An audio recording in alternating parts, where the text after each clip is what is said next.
Okay.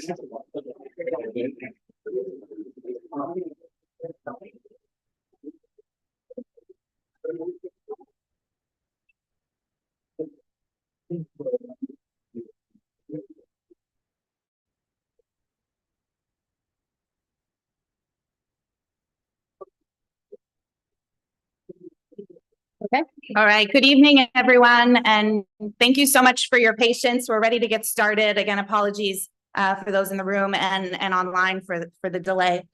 We do try to be as prompt as possible. Welcome to the December full board meeting for Manhattan Community Board 4. I'm Jessica Chait, chair of the board, and I call this meeting to order. Again, thank you.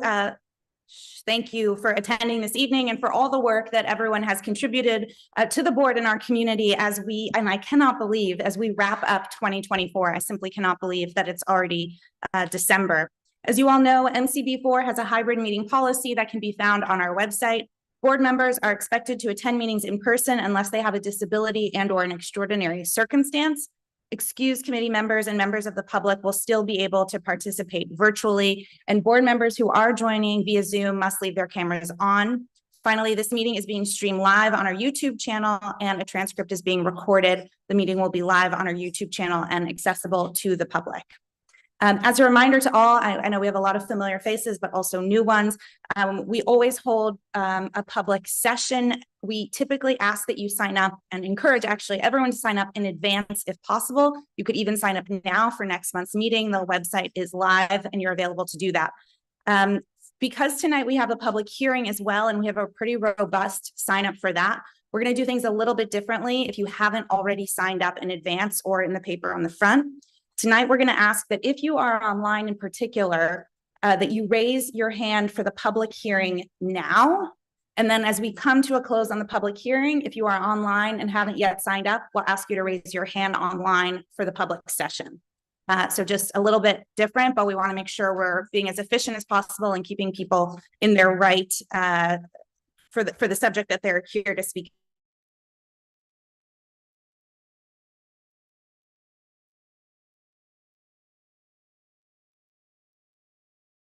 And we also need to be fair and consistent, which is why we ask people to sign up in advance. And we also ask that everyone be respectful of the various voices and perhaps even disparate opinions, even if they don't represent your own. It's important we hear from all voices. That is the role of a community board. We will ask everyone to limit their remarks. Typically, we have a 2-minute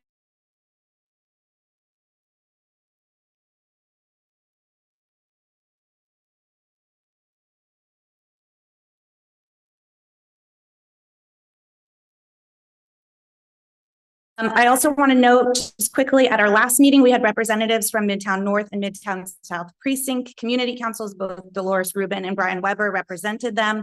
I think everyone I heard positive feedback that people wanted to continue to hear from our precinct representatives. Unfortunately, there were conflicts for tonight's meeting to hear from the 10th precinct, but they are confirmed for our January meeting. And in that way, we'll continue to get public safety updates and really begin to formulate how we can be sure we're elevating the issues of public safety for the community.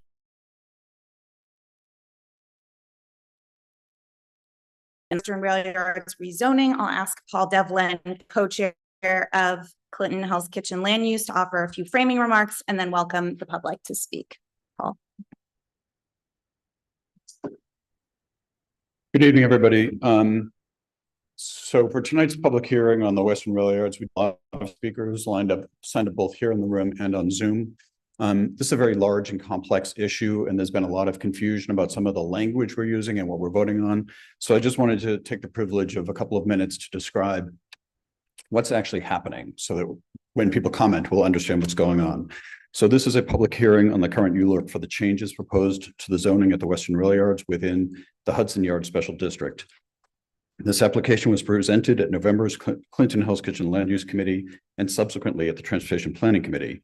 The applicant will also be coming before the Waterfront Parks and Environment Committee in December. Hell's Kitchen Land Use Committee will be voting on a recommendation at its December 11th meeting, and this will be voted out at the full January board meeting. While the board is not voting on anything related to this application tonight, we are holding this additional hearing to provide another opportunity for community input. But before we start, I want to take a minute to describe what it's all about. So back in 2009, after the stadium bid failed, Hudson Rail Yards was zoned to C6-4, and Western Rail Yard zoning incorporated a site plan as part of that zoning. That approved plan is for 6 buildings with pedestals ranging in height from 50 to 150 feet, on top of which would be a total of 8 towers ranging in height from 350 to 950 feet, 7 of those towers which would be residential. The plan is for buildings which would entail around 4.5 million square feet of residential, or approximately 5,700 housing units, about 2 million square feet of commercial, then additional square footage for school, community space, retail, and approximately 5.5 acres for open space. As explained by the applicant at last month's Hell's Kitchen Land Use Committee meeting, the economics and financing for building housing isn't viable for the construction of the platform needed to support the new buildings. They are therefore requesting a change to the plan to accommodate a gaming facility by reducing the amount of residential square footage. This would bring in the financing to provide for the development of the remaining open rail yards. The proposed plan is to build 3 buildings. Those 3 buildings would have pedestals of approximately 200 feet, on top of which would be a total of 3 towers ranging in height from 375 feet to 1,100 feet. The proposed plan includes 1.2 million square feet of residential, or approximately 1,500 housing units, about 2 million square feet of commercial, and a 2.7 million square foot resort, including accessory uses, and a 1,750 room hotel. Then there's the additional square footage for school, community space, retail, and again, approximately 5.5 acres for open space. The issues before the board are the ULURP in 2 parts, which includes a zoning text amendment and special permits to alter the 2009 plan, and a remapping of 33rd Street. Plus, we have the draft of the environmental impact statement required for the development of this site. Our role is to state a position on the ULURP and offer guidance on the draft EIS. But I want to also address the casino issue. The current 2009 site plan would not accommodate a casino and gaming facility. The requested changes would be needed in order for the casino to fit onto the site, but this is not technically the casino license application. Because the City Council recently passed a bill that allows gaming facilities within a C6-4 zone, which is the current zoning for this site, there won't be a community board review specifically for the casino. The casino license application will be a separate process conducted by the state. One more complication. There is no guarantee that a casino license will be granted for this site. Therefore, if this change to the 2009 plan is approved by City Council and the casino license is not granted by the state, then an alternative plan for the revised site plan needs to be reviewed. The alternative proposed plan keeps the commercial tower in school space at 11th and 30th and the residential tower at 12th and 30th, but then converts the larger building along 33rd Street with the same 200-foot tall pedestal. But instead of 1 tower at 1,100 foot tall, it would instead be 3 towers on the 1 pedestal with a 980-foot tall office building, a 545-foot tall hotel, and a 300-foot tall residential tower with approximately 300 residential units. But again, the actions before this board are to state a position to change the existing 2009 plan through a zoning text amendment and special permits and street remapping, and provide comments on the draft EIS. That sounds clear as mud, right? Great. So we'll start the process. We're going to give everybody 2 minutes as we normally do. I'll call all the people who signed up online, came in person and signed on, then we'll go to the online poll. All right. Does he have a timer or do I do the timing? Do you have a clock timer or I can do it with it. I can do it. Yeah, these are people that signed up for the public session, the general public session, but we're done a little while. Sorry. That's wrong. Yeah, these are in person. Different than this. That's what I'm trying to say. They signed up for they signed up on the wrong sheet. So I just wanted to give you that list that they might have signed up double, but okay. I'll just call out all the names. Exactly. I'm just going to call out names. You're going to go in person first. I'm going to go in person. All right. And I'll call you if you wouldn't mind just coming up. So we have 2 or 3 up here in a row. That'll be helpful to speed things along. We're going to start with Ryan Ramirez, Inga Ivchenko, and Jeremy Kimmel. So Ryan, Inga, and Jeremy, if you wouldn't mind coming up here.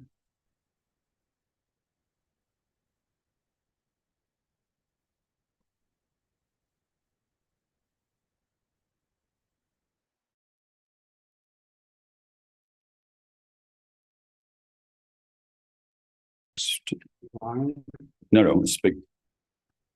And I'm going to ask everyone name and address, please, when you speak. You want me to speak my address out Go loud? ahead. Okay. Hey, how you doing? I'm Ryan. I live in 420 19th Street, Fulton Houses, NYCHA. And I'm here for the casino plans. I heard it's gonna bring 50,000 jobs. A lot of the people I live with, we need work. And I heard there's work coming, so I'm for that. Also, I've been looking at the rail yards for like 10, 20 years. I think they should do something with that by now. If we could get parks up there, people to live there rather than commercial space that no one's using, I think that would be a good idea. That's about it.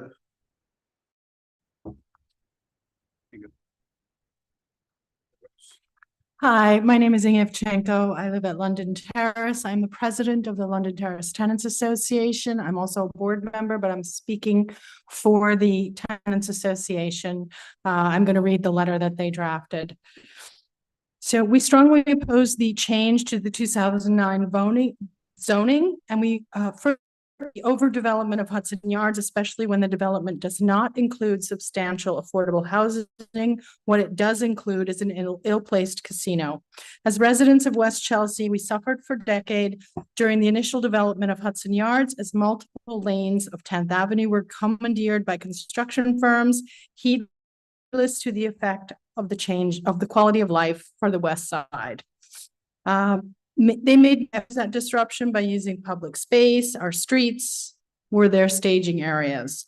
The proposed development is not what West Chelsea needs or wants, and a casino within our residential neighborhood is wholly unacceptable. Some are advocating for the casino in the name of jobs and revenue with no regard for the kinds of ills that casinos bring into the area, without the kind of infrastructure needed or the level of police presence that could contain those ills. We understand a casino will go somewhere in New York. When it goes somewhere else, the jobs will still be here and the revenue will still be there, but it won't be in an appropriate place. Give us a developer who is responsible to the community and the city and is willing to build what we need, not what they want for pure private profit.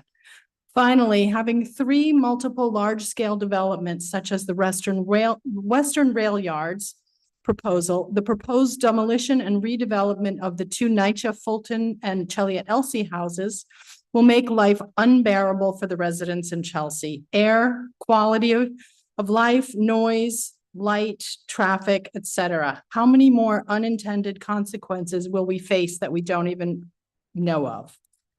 With one developer overseeing and being responsible for all three of these major projects, if something goes wrong, it's a big wrong. Everything goes wrong. This is a bad idea. Thank you.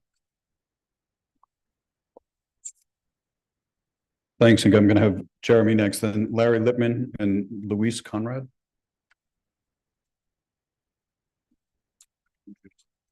Hi, I'm Jeremy Kimmel. I live at 539 West 49th Street. I'm a native New Yorker. I've been a resident of the community board for a few years now, and I've also had the privilege of working as a barber at Fellow Barber in Hudson Yards for several years. This neighborhood is not just where I work, it's a vibrant community that has grown into a welcoming space for people of all walks of life. Every day I meet residents, visitors, members of the LGBTQ community, and local artists from Broadway and live theater. I've seen firsthand how thoughtful development like Hudson Yards has uplifted local businesses. My shop here opened in 2022. Ever since the pandemic, we haven't been able to open one. And in less than 3 years, we've grown from 4 barbers to 14 and have ranked amongst the top performing shops in our company, with some of these shops being open for over 15 plus years. This success is directly tied to the neighborhood's. The proposed Hudson Yards West project is an extraordinary opportunity for our community. It will bring thousands of well-paying jobs, hundreds of affordable housing units, and partnerships with Broadway shows that will enrich our cultural fabric. These elements ensure that Hudson Yards remains a diverse, inclusive, and thriving space for everyone, and I urge you to support this project.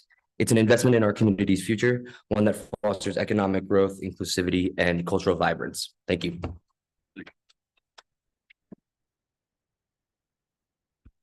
Thank you for having me tonight, Larry Lippman, and I'm the owner of a public parking company called Manhattan Parking Group. And we've been active in this city for over 60 years, operating garages in New York City. And I'm here tonight to voice our strong support for the related companies and for their proposal for the Hudson Yards West. Been operating there since they built Hudson Yards, and over this time, we've really gained a great understanding of the neighborhood and also how traffic works in the neighborhood, especially during the evening or in the nighttime hours. It's been our experience that through this plan, we don't see the rush of people coming to the area at 8 a.m. or 6 p.m. when the rush hour is. So I think that the impact on rush hour traffic from this proposal is really going to be limited.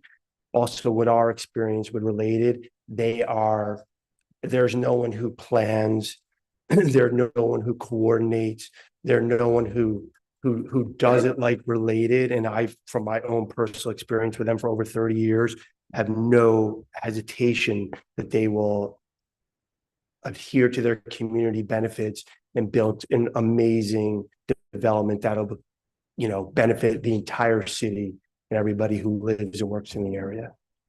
Okay, thank you. Thanks. Next after Louise will be Omar Ahmed and Guy Crowell.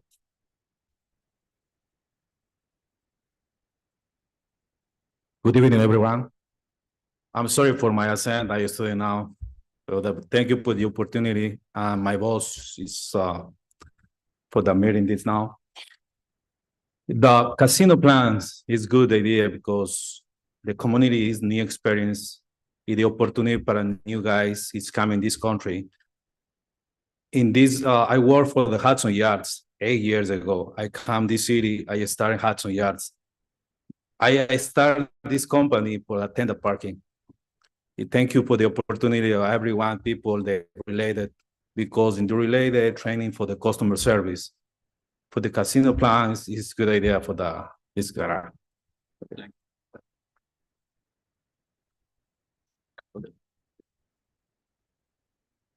Hello, how are you? Good evening. This is Omar Ahmed.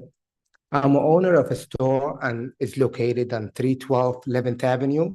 It's in the corner of 30th Street and 11th Avenue for almost already 20 years. So, and the store is 24 hours, 7 days. So I see since they came in the beginning, the first project, before they came in, I was going to be out of business, but we already saw the first project where they did it an awesome, a lot of work, bringing a lot of from all over the world are coming to see that place, and we already have enough residential in the whole area. So the casino, it will be the good thing in the neighborhood. You're welcome. After Arndt and Yudeline Santiago.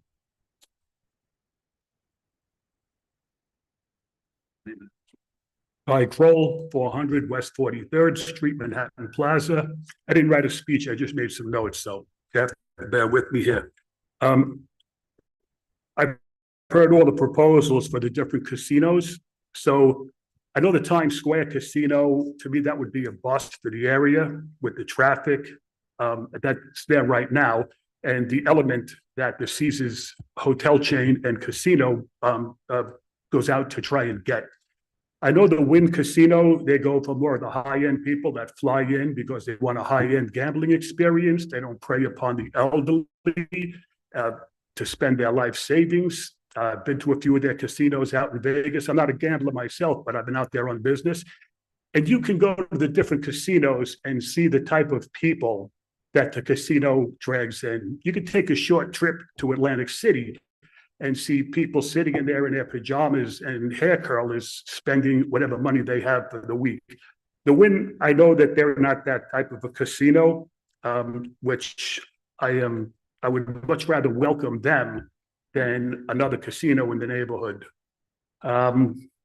Related properties, I've worked on a few of their projects. They've always been a stand-up contractor. I know everybody complains about the traffic in the neighborhood, but once it's done, it's amazing what they can do. And the Hudson Yards is also an engineered community, which I've been down there quite a bit. I walk down there a lot inside the building on cold days because it's just a nice place to walk around. But everything is well maintained and the security down there is really good, which I like about that. And the 35,000 construction jobs, well, they're all union jobs. And if you do the math, that's going to bring in probably, I would say, close to $1 billion in tax revenue from income tax alone. The 5,000 permanent employees, which are all union, are going to bring in at least 60 million a year. And that money can be used, to better the neighborhood.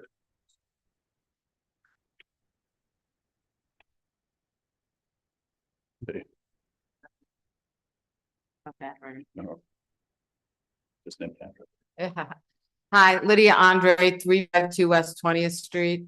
I'm going to ask a naive question, what happens to the process? In 2009, an agreement was reached, a concept was developed, the plan was approved, and now because casinos do have certain types of economic benefits to certain types of businesses, suddenly everything is overthrown.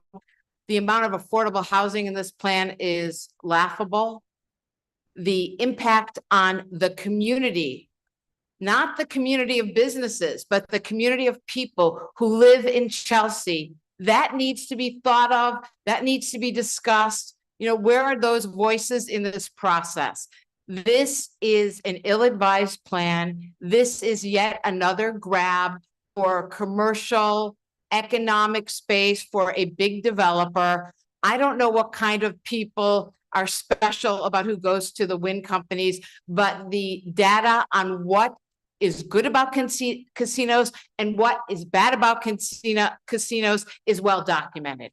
They bring some economic benefits and they bring a lot of social problems. The question is this what we need in our highly residential already on the, we are counting on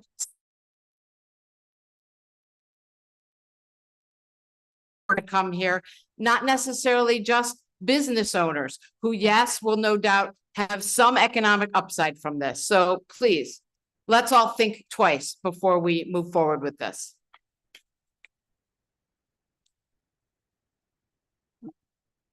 Udalina, and then after Udalina, I have Joseph Rocco. I have some other names on this list that I'm confused about whether they're in person or online. If you wouldn't mind coming forward. If you want to speak, Mark Townsend, Andrew Siegel, Esley O, Eugene Travers, and Andy Rosen. If you want to come up to speak, come up here, and then we'll have you speak. Good evening, member for Community Board 4. My name is Yudelina Santiago, and I'm a hotel worker and proud member of the Hotel Gaming Trade Council, the union representing New York City hospitality worker. I'm here to read a statement from Rich Morocco, the president of my union, in support of Western Railroad Casino project. Dear members of Community Board 4, we are pleased to submit this statement in support of the proposal amendment to the Western Railroad rezoning. As the union representing tens of thousands of casino and hotel workers, we know firsthand what incredible opportunity for high quality job and economic development this application represents. Our union, the Hotel and Gaming Trade Council, is made up of almost 40,000 hardworking hospitality workers who keep New York hotel and gaming facility operating at the higher possible standard. The member of the union earn good wage, have outstanding health and retirement benefit, and we treat with dignity and respect in their workplace that all workers deserve. They take immense pride of helping to make New York the best city to visit in the world. Our union is incredibly optimistic about the support that license of gaming facility in New York we create, where our union does not specifically support any one casino application over another. It's important to recognize this important chance to create jobs and boost our local economy that this project represents. That's why we support the land use application for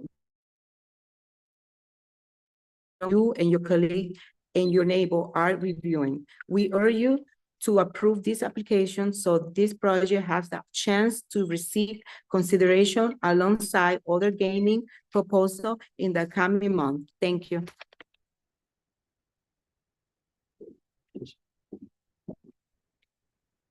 Good evening. I'm Joe Rocco from Jim Shoe Repair. I have a business for 92 years on 59th Street in Manhattan. And I've been in Hudson Yards for 3 years. And the way I look at it, I read the pros and cons of everything. And I can see both sides. And I guess someone's not going to be happy, but I think there should be some kind of agreement somewhere. Right now, Related bought the building I was in for 90 years, and they're tearing it down. And they're building a super high rise over there. But all the years since the 70s, we had no buildings up there. Now we have a lot of them. And the way I look at it, they build, they bring business. And I mean, I don't have a lot of shade on our block anymore, but you know, you move on and you get used to it, I guess. I mean, as far as jobs, we didn't get a stadium. I really don't know much about the stadium. I know we wanted one on the west side. Now we have 2 teams in Jersey that are New York teams. So I don't go to the games because it's in Jersey. I support New York. Maybe just fight. I just think there should be well, you got to hope for something, get maybe something else out of the plan. Maybe get some more housing somehow, but you need jobs in New York. I mean, New York's got to come back. It's the best place in the world. That's it. Thank you. Thanks for your time.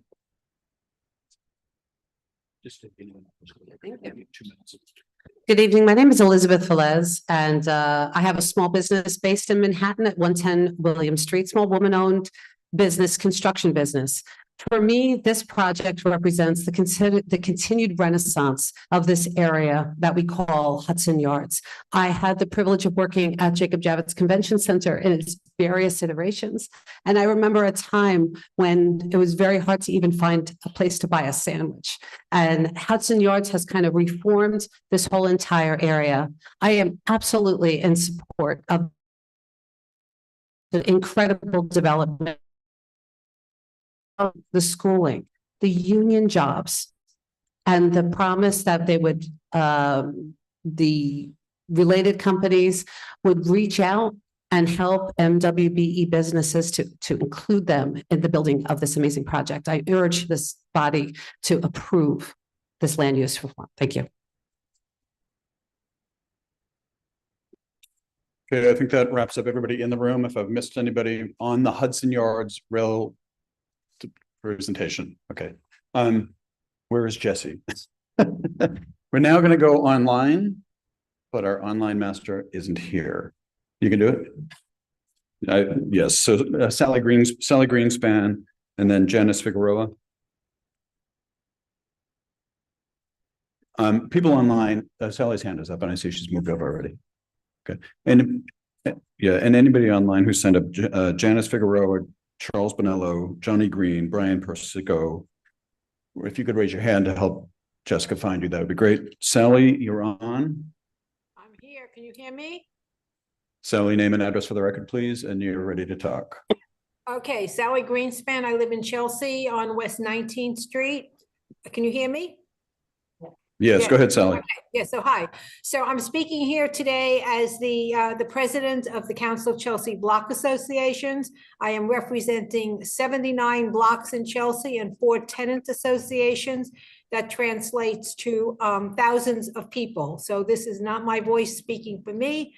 This is my voice speaking for all of those people. Yes. Sally, I'm going to have you pause for a second. There's something wrong with the audio. I want to make sure it's not on our end, it's that it's your end. We'll reset the clock for you though. Jessica, do you see anything? No. Okay. Sally, let's try again. Start again. Okay. So I'm Sally Greenspan. I'm president of the Council of Chelsea Block Associations. that represents 79 blocks and 4 tenant associations in the Chelsea community. And I am speaking for all those people. That translates to thousands of people who voted this voice to speak on their behalf. Here is what we don't want. We do not want to lose 4,000 units of new housing to increase the profit margins of the developer. We started in 2009 with 5,700 new units, and we are now down to around 1,500 units. We don't want a casino. We don't want super tall structures to be built like a wall that will separate the Hell's Kitchen and Chelsea communities. We don't want a wall of super talls that will forever change the experience of the iconic High Line by diminishing views of the New York City skyline and the Hudson River. Remember, the High Line is an attraction that people from all over the world come to visit. And we don't want a wall that will block the southern sky from reaching the stunning green roof of the Javits Center. The unique farm, bee colony, and the thriving bird habitat will all be threatened and likely disappear if a wall of super talls is built. We suggest that if Related cannot make the bottom line work with the original housing plan, perhaps a new RFP is called for and another developer will figure it out. Is this a question of profit or how much profit? If the platform truly cost stands in the way of a residential property plan, it's time for the city and or the state to step up and assist in providing the financing for the platform in exchange for Related and its partners providing the maximum new housing that the city so desperately needs built. Thank you. Thanks, Sally. Next is Charles Bonello. Charles, are you ready? I am indeed. Thank you very much. Your time starts now. Wonderful. Thank you. My name is Charles Bonello, and I am a father and the Chief Executive Officer of Vivi. As father and CEO of Vivi, I strongly support the proposed Hudson Yards West casino development. This project isn't just about gaming. It's about creating a vibrant community space that benefits families and workers alike. The plan includes a 5.6-acre public park, comparable in size to Bryant Park, which will provide much needed green space for families to enjoy. Additionally, the development will create 1,500 new housing units, including hundreds of affordable apartments, addressing our city's critical housing needs. As someone dedicated to improving childcare access, I'm particularly excited about the proposed K-8 public school, which fills a significant need and gap in the area and will be a valuable resource for the working parents in the area. The project is expected to create tens of thousands of jobs, boosting our local economy in a much needed way. And it's also going to attract visitors and businesses to the West Side, further revitalizing our neighborhood. At Vivi, we understand the importance of supporting working families, and this development aligns with that mission by providing essential services and amenities that make balancing work and family life easier. I urge our community to support this transformative project that'll bring significant benefits to our families, our workforce, and our city as a whole. Thank you very much. Thank you, Charles. Next is Dr. Johnny Green. Johnny, whenever you're ready, please. Thank you so much. I'd like to thank Community Board 4 for allowing me this opportunity. I'm Pastor Johnny Green, and I've come tonight not only as a pastor, but as a community leader and lifelong advocate for equity and opportunities in New York City. I not only represent my congregation at Mount Nebo, but I serve, but also the countless families in our cities who strive each day for a better future. I'd like to say this evening that the Hudson Yards West proposal represents a unique opportunity to uplift our community. This project promises not only economic revitalization, but also an inclusive vision for progress, one that prioritizes good jobs, equitable access, and partnership that will strengthen the very fabric of our city. As someone who has witnessed the impact of systemic inequities firsthand, I am heartened to see that this proposal includes robust commitments to workforce development, minority and women-owned business, enterprise participation, and significant investments in local education and training programs. These efforts are not just words on paper, they are a pathway to real transformative change. For too long, neighborhoods in our cities have been left out of the growth and opportunities that others enjoy. The Hudson Yards West project ensures that communities like ours, Black and Brown community, are not only included, but are central to its success. From creating thousands of jobs, fostering local partnerships, this initiative embodies the principle that we lift one, we lift all. I want to thank you for this time, but also remember that it's easy to forget with projects like this who really gets impacted by it. When we're talking about 35,000 new construction jobs, 5,000 good career jobs which are high paying jobs as well as new housing initiatives. This is not esoteric, light over shade. Thank you so much. Thank you, John. Next, we have Brian Persico, followed by Ben Lavender. Ben's already up. Brian, you ready? You can go. 2 minutes. Brian, you're still muted. If you can unmute.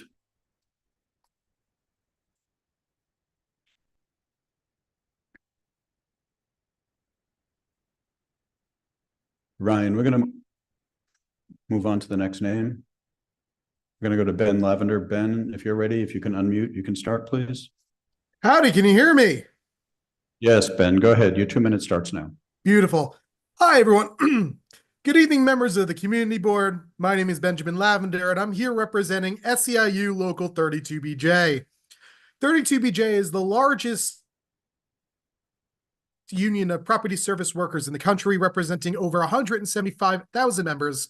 And 32BJ members form the backbone of New York's property service industry and are the workers who keep the city's commercial and residential buildings, stadiums, airports, and other public facilities safe, clean, and running.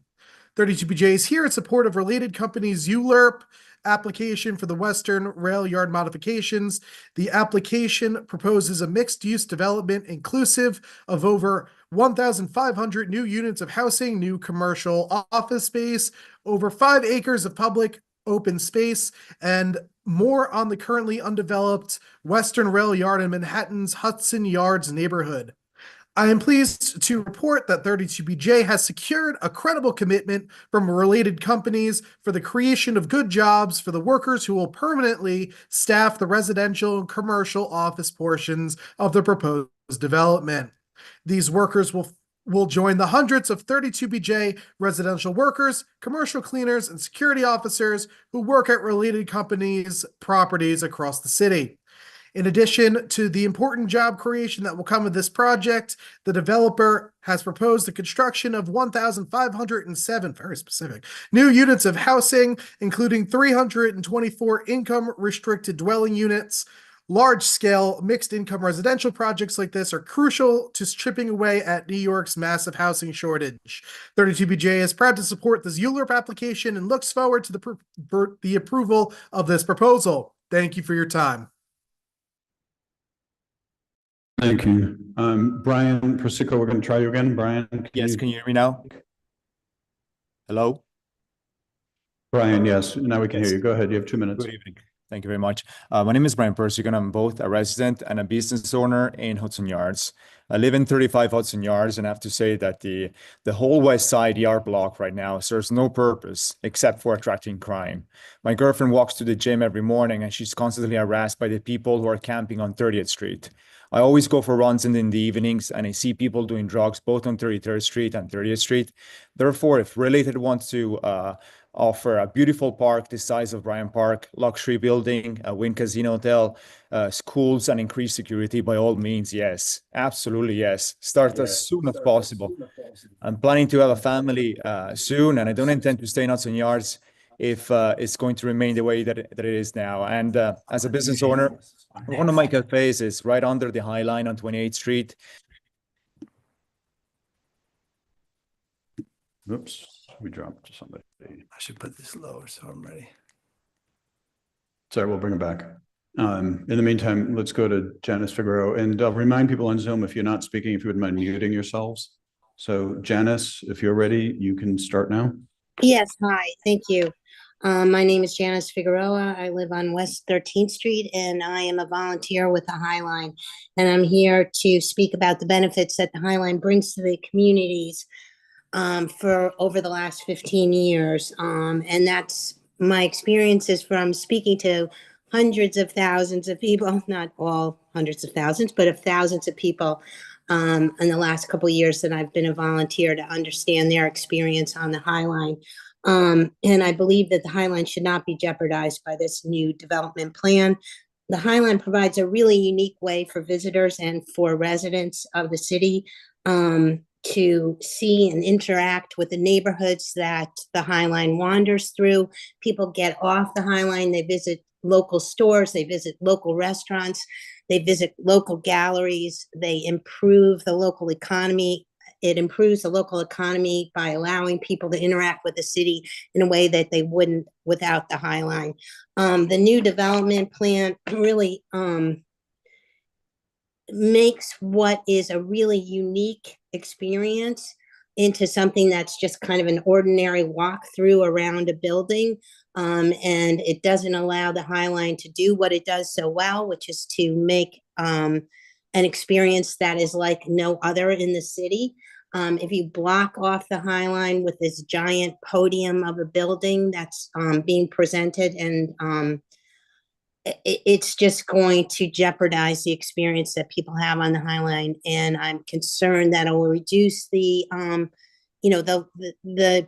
the amount of people who come to visit the city because of the High Line and interact with all the local businesses because of the opportunity to see them. So I just want people to remember what's so special and unique about the High Line and how that is something that can't be replicated.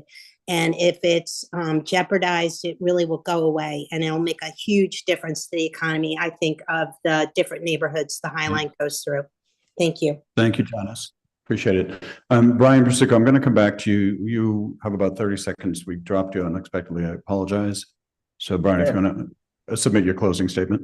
Yes, absolutely. I'm in complete favor for this project. As I said before, so far I just see a lot of crime around that block, and so if Related wants to bring in a beautiful park this size of Bryant Park, luxury building, a Wing casino, a schools, and increased security, I'm in all favor for that. Absolutely, yes. Please start as soon as possible. And as a business owner, I own a cafe under the High Line on 28th Street, and we can definitely benefit from the increased traffic to the area, which will translate in more jobs and also in my establishment. I'm sure that once completed, will finally become a vibrant neighborhood instead of being a series of office building where nothing happens after 7 p.m. Thank you. Thank you, Brian. Appreciate that. Next, we're going to go to Kevin Rudder. Kevin, when you're ready, you can unmute, please. And you're Hi, can you hear me? This is Kevin Rudder. Yes, go ahead, Kevin. 2 minutes. Great, thank you. Hi, everyone. My name is Kevin Rudder, and I'm a resident in Chelsea at 515 West 18th Street. When I first moved into my current apartment on 18th and 10th, 4 years ago, the immediate area on 10th was a deserted ghost town. There were many empty storefronts, and the area was not heavily trafficked. Over the last 4 years, I've watched as people moved into the new Related building, how the immediate surrounding area has drastically improved. Today, right across the street, we have artisan coffee shops, a locally run plant store, and cute wine tasting experiences at the local wine store. The baristas at our local coffees places, their tips and salaries to a large part are reliant on the foot traffic from the Related building. These are important jobs for our community. The High Line Association and these other obstructionist groups to Hudson Yards West do not care about Chelsea's residents, our opportunities, and our well-being. For example, the High Line Association has halted their construction on the park right in front of my building, which creates an extremely dangerous blind turn for pedestrians in Chelsea on 18th and 10th. The High Line Association also recently built a giant billboard right in front of our building, which much of our community opposes. And now they and other groups are hoping to deny us the community spaces like new coffee stores, fun restaurants, and opportunities that would surround Hudson Yards West and elevate our future in this neighborhood. We need a west side of New York City that embraces the future, not one that stubbornly holds on to the past at the expense of Chelsea and Hudson Yards residents and our quality of life. That's why I'm fully in support of Hudson Yards West. Thank you very much. Thank you, Kevin. Next, we have Cindy Ruby Estrada. Cindy, be ready to be moved over. If there are other people online who are waiting to speak on the Western Rail Yards rezoning, if you want to raise your hand, we can find you. But we're going to close after that. Okay, I'm unmuted. Let me know when. Go ahead, Cindy, your time starts now. Okay, as the Executive Director of the New York City Hispanic Chamber of Commerce, I am here to express our strong support of the Hudson Yard West proposal. This 12 billion project represents a significant opportunity for economic growth and job creation in our city. For the Hispanic business community, this project offers tremendous potential. It will create opportunities for Hispanic-owned businesses to participate in construction, supply chain, and ongoing operations. The influx of visitors and residents will boost your local businesses, restaurants, and services. Moreover, the project aligns with the Chamber's mission to promote economic growth and development for Hispanic-owned businesses. The new jobs and housing will benefit our community members, while the increased economic activity will create a ripple effect through the city. Thank you, sir. Hello? Next, you done, Cindy, I'm sorry, I interrupted you. Are you finished? No, I was not finished, but it's okay. I just wanted to thank you for the consideration. Transformative project for our city and Hispanic businesses to grow in our communities. I thank you.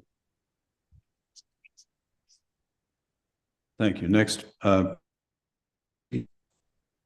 she's up on the screen. Preeti's right. No, Preeti's right there. Oh, Preeti's not here. Okay, that's why. Sorry. All right, I think that's it. Hey, I'm Michelle Spinner. I think. Oh, 5 more. I believe that's the case. May I go ahead? Hello?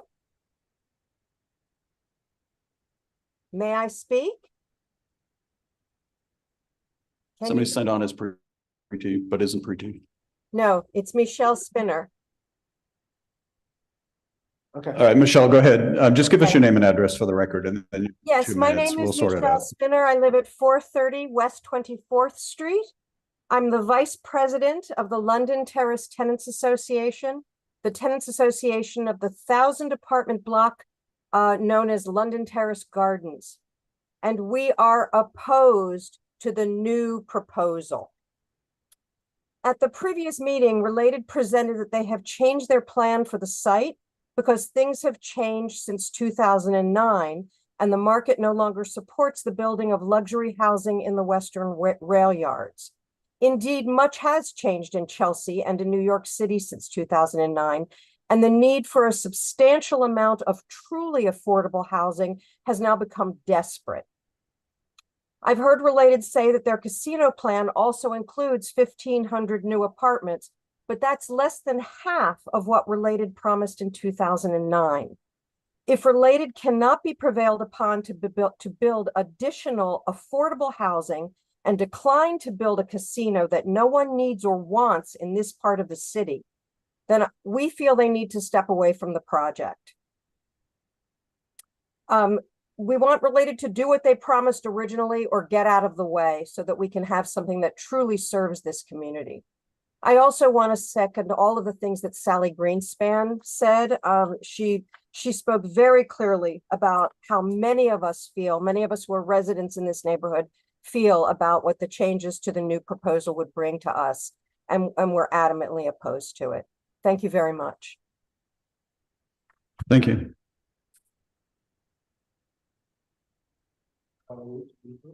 Carla Russo.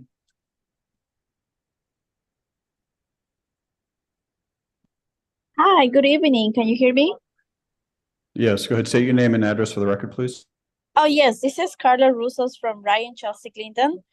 Is this a good time for me to give an update for 2 minutes?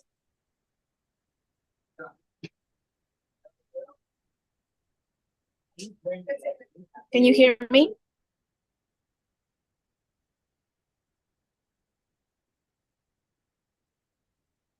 Hi, Carla. I think we're having technical difficulties, but I think we lost them for a moment. But this is only for the public hearing for the Western Rail Yards. The public session comes next. Okay, thank you so much. I'll come after. Thank you so much. Okay, no problem.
Hello? Hello, can you hear me? Hi, Michael. This is Janine from CB4. I think we're having technical difficulties at the site. I'm speaking with Jesse and we're trying to get a result. Okay. Yeah. Okay, thank you. Thank you.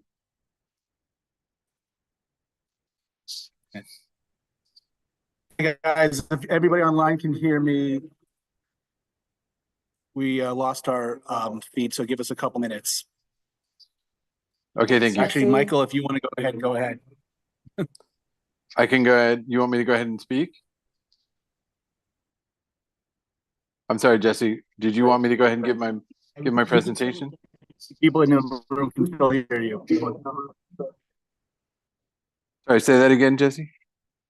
He said people in the room can still hear you. Oh, okay, great. I'm happy to go ahead. I can't see a clock anymore, so but just let me know if I run out of time. Hi everybody, my name is Michael Walsh.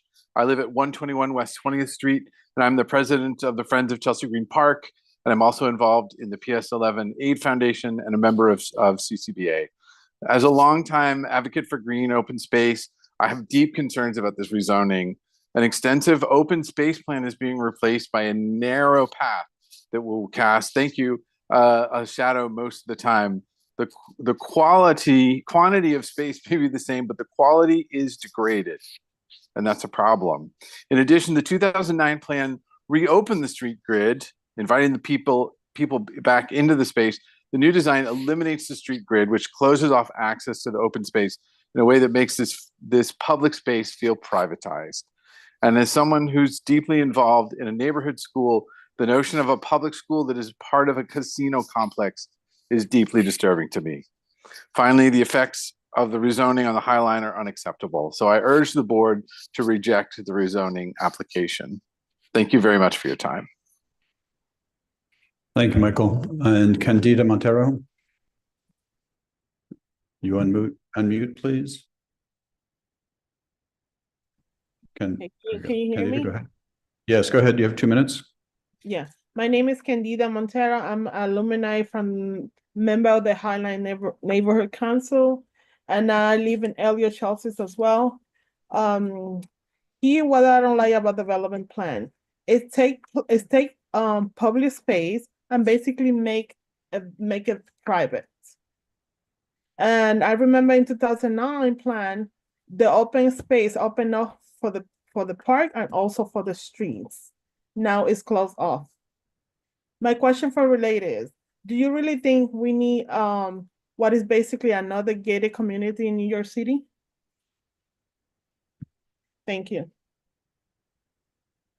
Thank you. Appreciate your brevity. We are going to call this hearing. What? Okay, we're calling it. We're calling this to an end. Thanks, everybody. I appreciate your patience during the technical issues.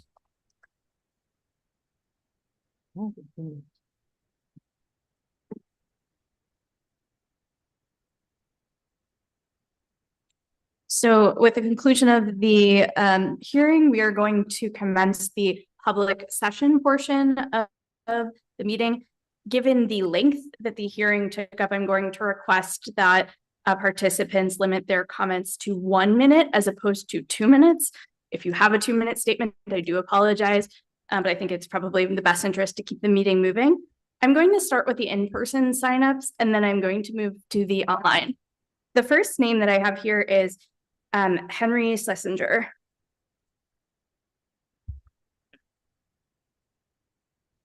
And then on deck, I have Jeffrey LeFrancois.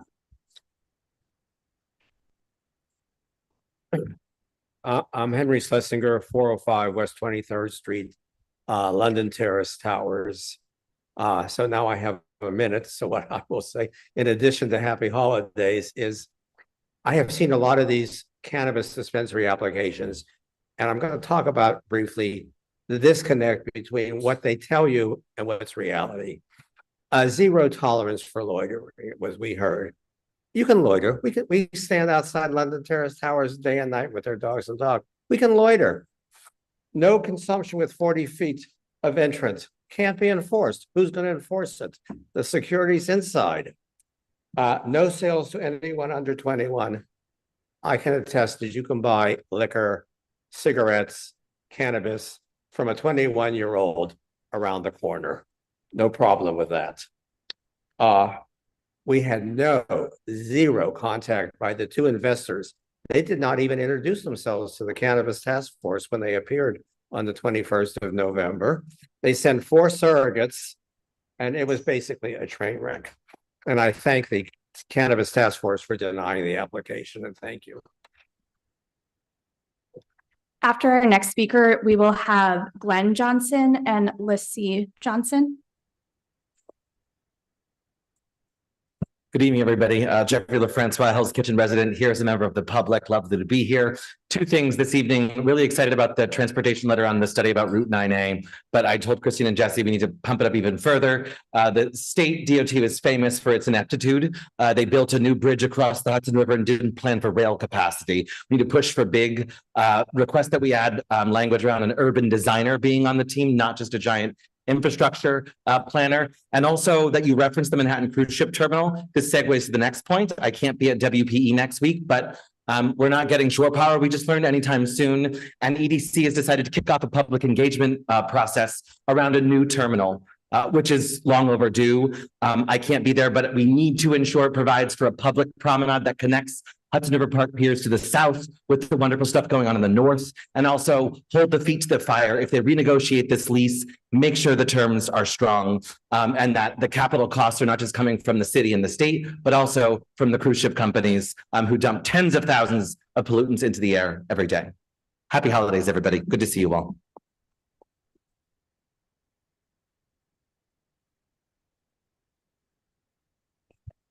Good evening, and thank you for hearing me. I'm here to speak on behalf of the residents of West 17th Street. I live at 458 West 17th Street, and the Right Group is proposing the opening of Dria's Lounge right across the street from us. I have been to this rodeo before, and there were innumerable problems. I spent 18 months speaking before the community board, and in the end, we got sued for defamation by the nightclub. So I'm not really excited about this prospect. So I'm well aware of the problems. Be quiet. I'm well aware of the problems that exist with a nightclub on a residential block. Noise, traffic. The patrons coming out of the club have had a lot to drink. They pee in the street. They throw up in the street, they block 17th Street. Now, and so we tried everything. We had monthly meetings. Is that me? I'm finished? Yes. So no. The answer is no. Thank you. And Glenn, I don't know if you would like to have another minute yourself. Okay. I also live at 458 West 17th. Name is Glenn Johnson. And yeah, we remember very well what it's like to have a nightclub across the street from us on a residential side street. I understand that the demolition and work going to happen in Fulton houses is going to create a situation combined with the nightclub is going to be really intolerable. I don't know how it's going to work at all.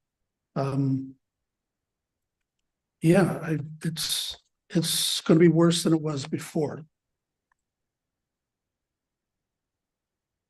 Thank you. The next speaker we have is Preeti Sodhi. I don't know if you intended to sign up for.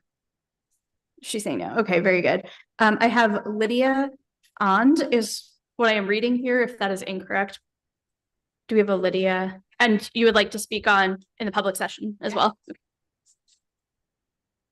Yeah, I get to speak twice today. How exciting. Lydia Andre, 352 West 20th Street. I represent the Chelsea Neighbors Coalition.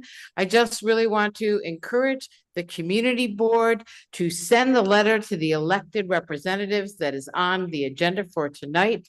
I think it's incredibly important that we revisit who is being represented in the NYCHA project and how the electeds are determining whose interests are being addressed and whether or not they really believe that a majority of the tenants currently, as it stands now, are in favor of this, and whether they have talked to members of the community about the zoning changes and what's going to be happening on those campuses, because it is a major thing that is happening in our neighborhood, and it's going to change the neighborhood forever. Thank you.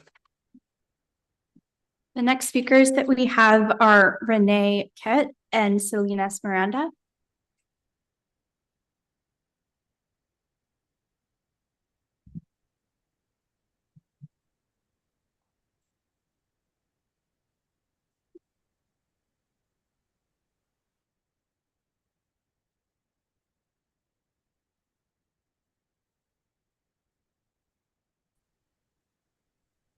Ryan, the Fulton, a little more about him. He's a Fulton tenant, but also the supervisor of Alliance Security, who's been contracted by related company to roll and monitor our Fulton area at Chelsea development. Well, as a veteran, the Fulton CA president told Ryan to be here today. Ryan is a good guy, but he's been won over by related. I'm against the Western Yard Casino. A lot of people who are here advocating for the casino do not fully identify themselves. There's a connection. They are lobbyists. They work for a related company. There's a connection one way or another. We already have 13 buildings in Chelsea already. The casino and demolition of FPC will be the straw that brings the camel's back. The lady that said Hispanics can do business should know that 2 Latino restaurants that once existed in Chelsea had to close due to the increase in rent. The lady is hurting our community and continue to exploit the charm that once existed. Also, I have a petition for Tony Simone. I want to submit it. This is the 949 signatures of the Fulton and Elliott Chelsea residents who are against the demolition. And, you know, this is a democratic process and we expect you to stand by us, please. Thank you.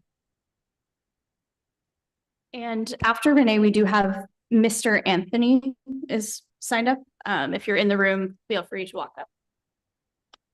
Oh,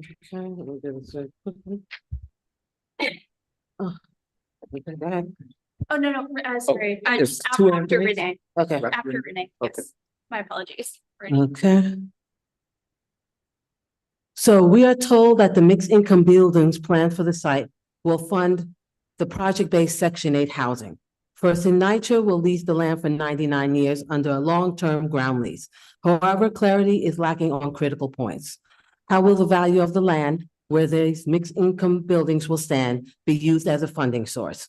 How does NYCHA ensure the arrangement benefits the residents and community rather than prioritizing developers' profits?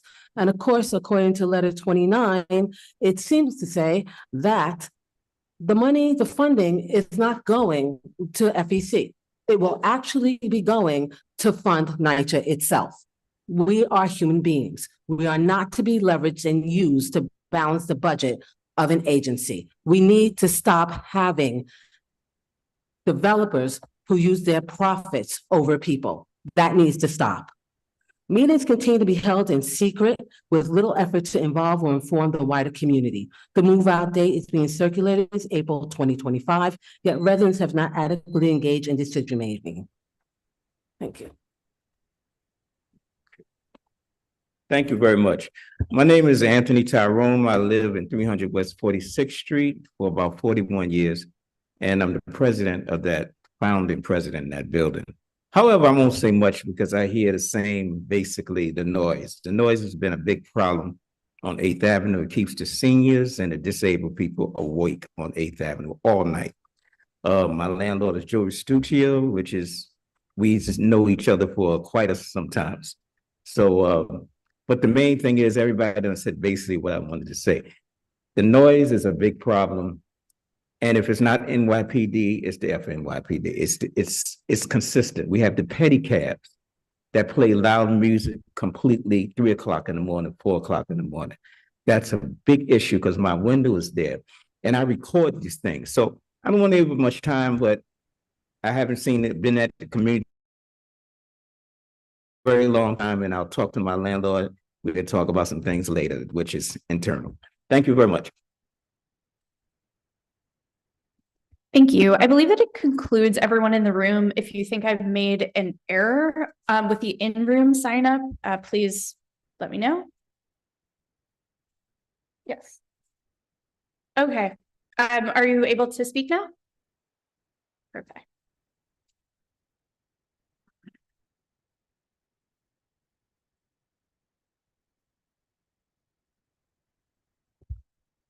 Thank you. Good evening. I'm a resident of NYCHA for many years, and I'm very disappointed how we're being ignored by the elected officials when we ask for the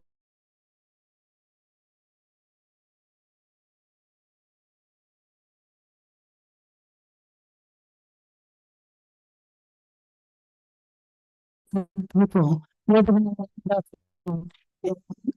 Shelters? Huh? Thank you for that look. You know, this is our lives. This is our lives. And it's much easier for a council to work to the kingdom of heaven. And, you know, I'm very upset. I'm greedy. And this is devastating. This is really devastating when you think that you get elected and you ignore the poor.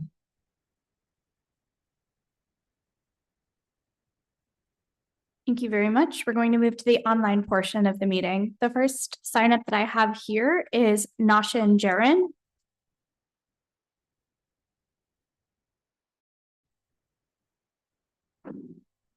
Are there any individuals? I'm going to read what I have here. Anne Fredlin, Libby Friedman, Eric Palatnik, Carla Russos. No, she declined to hit so that we could bring her over now.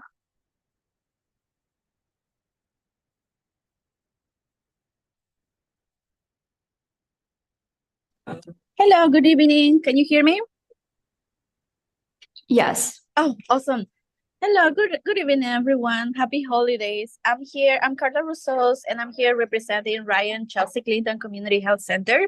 I just would like to share that we welcome anyone who would like to get their healthcare services. We offer primary care, specialties. We do x-rays and labs for the community. We are located on 46th Street and 10th Avenue.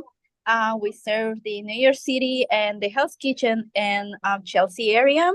And I wanted to share these holidays. We are having also about 260 toys that will be distributed to our patients, our little patients who come to get an appointment at Ryan Chelsea Clinton. So just to celebrate the holidays and to give a good spirit to our little patients. So feel free to check our website, ryanhealth.org. Or you can always give us a call to the number call center so you can get an appointment. Thank you so much and happy holidays.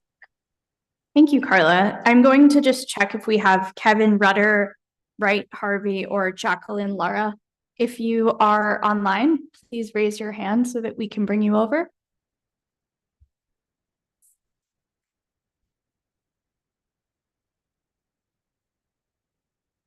If you were promoted, in order to speak, you have to accept the invitation. We try.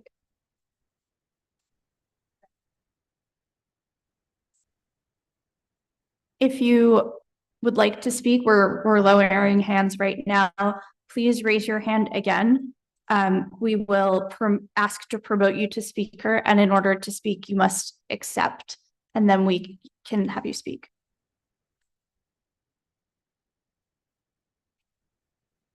Okay, right, Harvey, your minute can start now.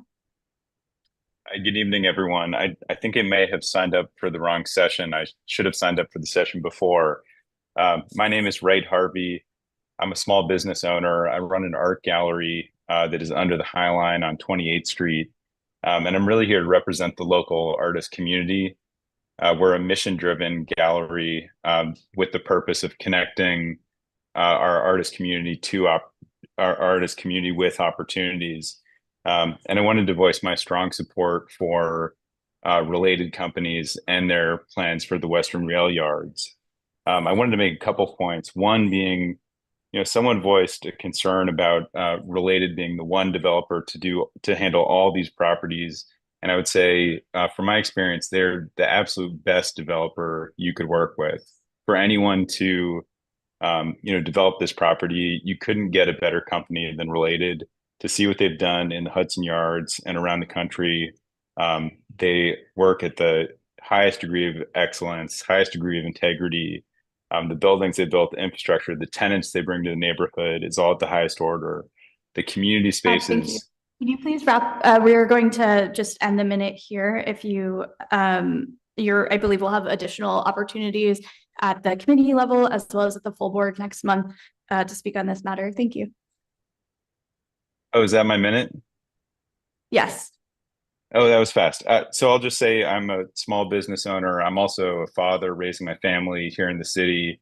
And I think this development would support my interest in keeping my family here in the city. Thank you very much. Thank you. Jackie Lara.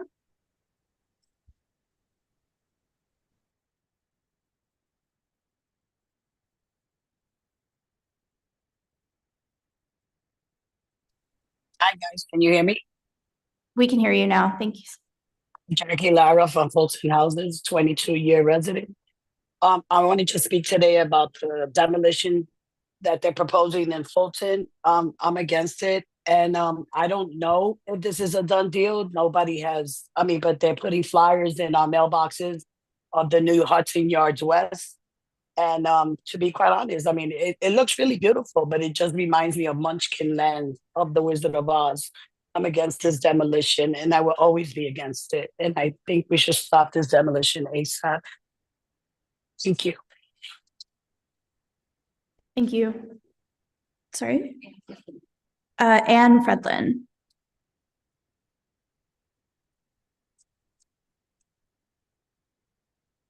Can you unmute, please?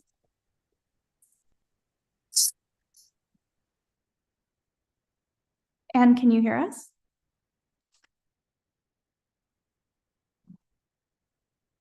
Is she off of mute? And I think you need to unmute your Zoom.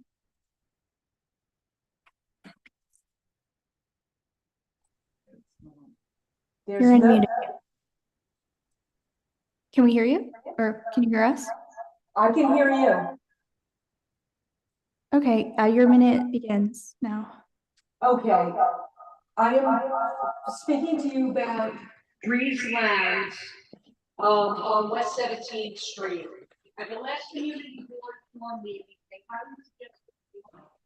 Apologies, and you're kind of drifting out as if you're walking away from the microphone, or you're now muted also. Are you able to hear me here?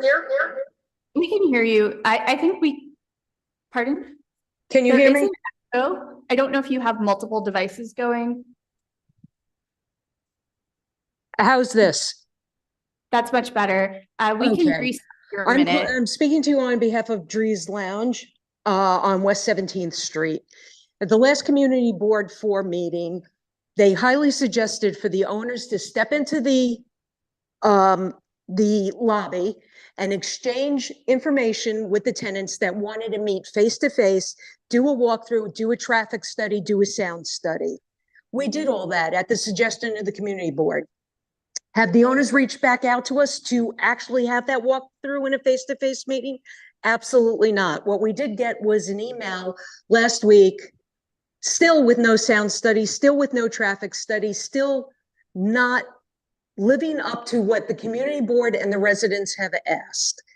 We have been part of this show when it was One Oak. As Lacey Johnson mentioned before, when we came to the community board for help, we were sued for $1 million a person. We're totally against Breeze Lounge opening up without any of these proper studies being done. Further, 19th Street Fulton you, housing and projects are being brought down this summer. I spoke to the senator's office. They're concerned about the traffic. So 19th Street would be closed, 17th Street has to be closed. So you're closing every street in the immediate area heading west. And could you please wrap up your comment? Okay, the wrap up is that we're urging the community board until these people sit down with the residents of the block, until they do a legitimate study of the traffic patterns, that they be denied any chance of opening. Thank you. Thank you, Anne. Appreciate it. Any additional? We're seeing no further speakers. The public session is now closed. Thank you.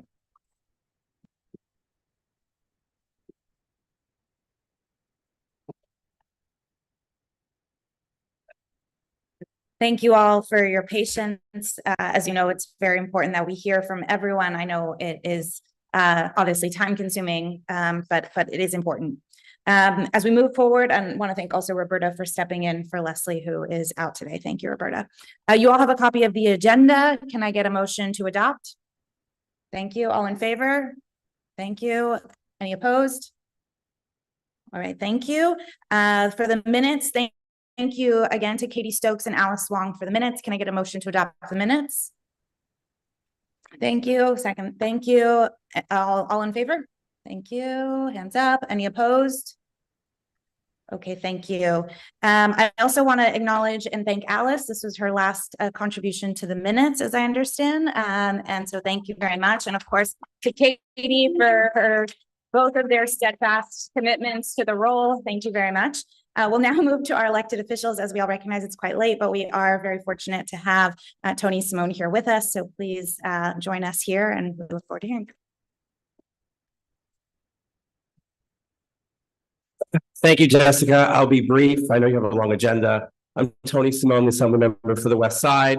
I just want to say thank you for reelecting me. I'm honored to serve another 2-year term. As we know, there'll be a lot of attacks coming from DC. We're not going to be able to depend on all the money we may expect, especially possibly Medicaid cuts and other cuts coming from Washington. So it would be an interesting session, to say the least.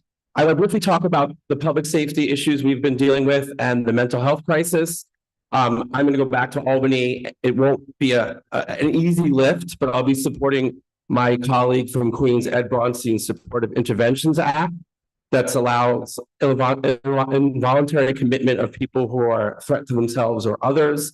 And we're going to be releasing a full package on how to deal with the mental health crisis. And I'm not saying we want to make it easy to commit folks, but we need several levels of a plan, because clearly what we're doing right now is not working. There are many individuals on the street who are harmed to themselves and to others. We lack the psychiatric beds, and even when we've found housing for them, it was inadequate because there hasn't been services. And even when we've identified possible folks that are violent, they've fallen through the system, as we've seen. As we all saw the terrible stabbing in Chelsea on the east side, the person who committed that crime, and I've always said from day one, if you're a violent offender, you should not be on our streets. But there are many signs, and there was no mental health treatment within the prison in corrections, and he was released early. We're still talking to the DA's office on the details, but part of the proposals we want to promote in a legislative package coming up in session will be increasing services in prisons to make sure someone doesn't fall through the cracks, figuring out why folks are falling through the cracks, and also figuring out what is the data of folks that we're tracking who are possibly a threat to themselves. We're one of the few states in the union that has a very strict definition of what basic needs are for an individual. It's much harder to commit someone involuntary in New York State than even California. So we have to readdress this. There'll be lots of debate on it. Clearly, it won't happen overnight. But what we're doing right now is not working. So we have to try new things to protect not only individuals who are mentally ill and possibly violent or possibly harm to themselves and can't take care of themselves, but to the public.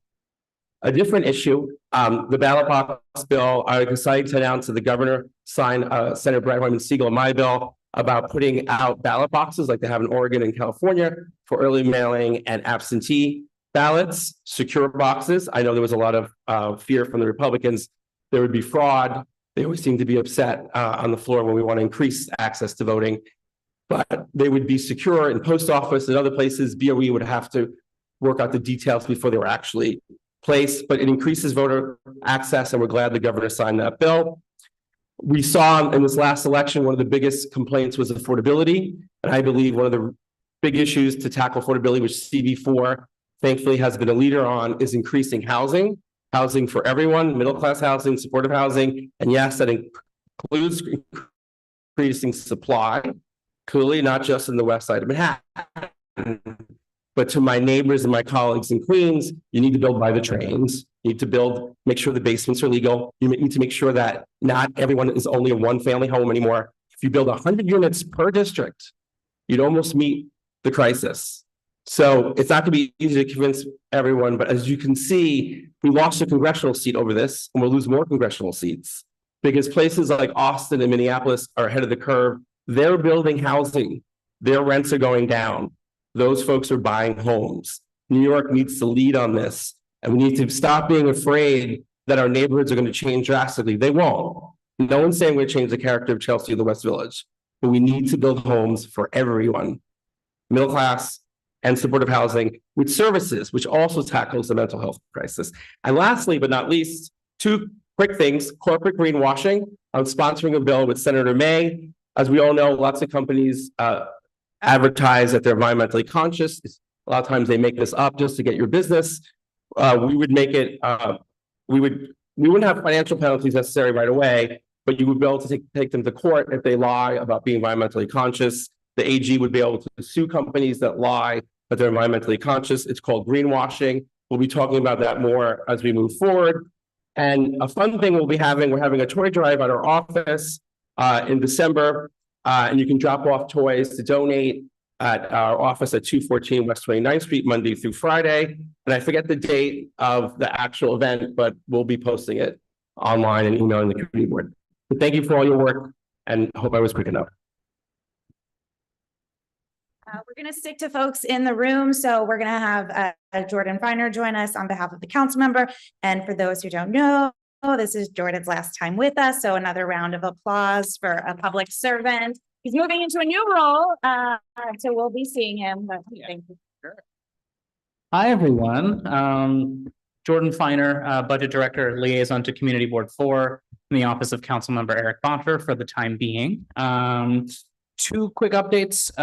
Just one, on November 21st, the council voted to advance the Port Authority bus terminal replacement project. This is a significant step in replacing this sort of confusing labyrinth, this Kafka-esque nightmare terminal with a state-of-the-art terminal that we deserve and need here in New York City. Thank you very much for Manhattan CB4 for your partnership throughout this big, long process. Christine, Bert, I know I'm definitely missing a couple of people, but I'll shout them out. We were able to accomplish a lot through this process, including expanded capacity to move intercity buses inside the terminal, which will remove congestion on our streets. 3.5 acres of new public space, street level retail, improved pedestrian access and space, a pilot program with NYC DOT to convert traffic lanes on Dyer Avenue into public space, and commitments to preserve beloved institutions in the district like Astro's Dog Run and Teresa's Park, as well, and also establishing a pathway to eventually much needed affordable housing. Thank you, Assemblymember Simone, for your impassioned speech on that. And then my other update is, as Jessica said, after 3 years and 33 full boards I've counted, I am going to be leaving the council member's office at the end of the month. Don't worry, I'm not going too far. I'm going to become the Manhattan Regional Representative for Governor Kathy Hochul. I'm sure no one has any opinions on her. I want to take a quick moment. 33 full boards. I'm going to run through 33 things. No, I'm kidding. We've accomplished a lot together in these 3 years that I've been the liaison for Community Board 4, and it's been really, truly wonderful. I want to thank Councilmember Bottcher for, giving me the role and putting his trust in me. I'm out of time, so I can stop if you want me to, but just a couple of things that really stand out landmarking of the former colored school number 4, the implementation of the 10th Avenue bike lane, the 7A for 410 West 46th Street, and one not controversial at all dog park on Penn South. It's been a wonderful ride. You are all wonderful people, amazing public servants, and I'm very happy that I was able to serve alongside you. I told myself I wouldn't get choked up, but thank you to Jessica. Thank you to Jeffrey LaFrancois, and thank you most importantly to Jesse Bodine, who for my money is the best district manager in New York City. Thank you all very much. That's it for me. All right, thank you. And many. The Nadler here in the room. Sorry, I'm having a hard time reading the handwriting, but please welcome. We're happy to have you. And if there are any other representatives of electeds who were intending to speak today, please come up and we'll welcome you as well. Hi there, everyone. My name is Bentley, and I am the new community liaison for Congressman Nadler's office. I'll be attending the MCB4 meetings moving forward. So feel free to say hi and stop me at the meeting. I'm more than happy to talk. I'm just going to just really brief.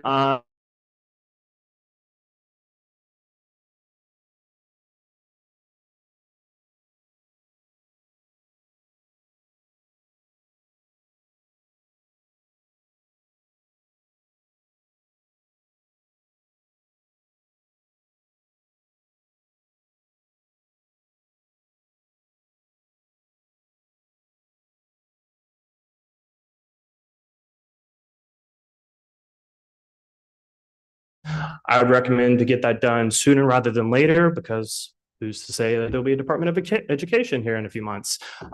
So with all that, I'll keep it brief and to say thank you so much, and I hope you all have a happy holiday. Thank you. We'll go now to Wang online. Yes, can you hear me? Is everyone frozen? Oh, can you hear me now? Yes. Okay, great. First of all, happy holidays, everybody. I'll keep my report brief. First of all, we'll be having a Get Involved in Local Government webinar tomorrow at 5 p.m. You will hear from local leaders who are doing this important work to shape their communities. So our office works every day with these boards and committees and strongly believes they will play a vital role in how we respond to the challenges before us today and in the future. And also, for the second year in a row, we are excited to open applications for our Manhattan Future Leaders Fellowship, designed specifically for high school juniors and seniors. Develop your leadership skills, learn about New York City government, and make difference in your community. Apply now and get the chance to present your own policy recommendations. The deadline has been extended to December 10th. Also, we will be hosting virtual information sessions on application process for capital funding in fiscal year 2026.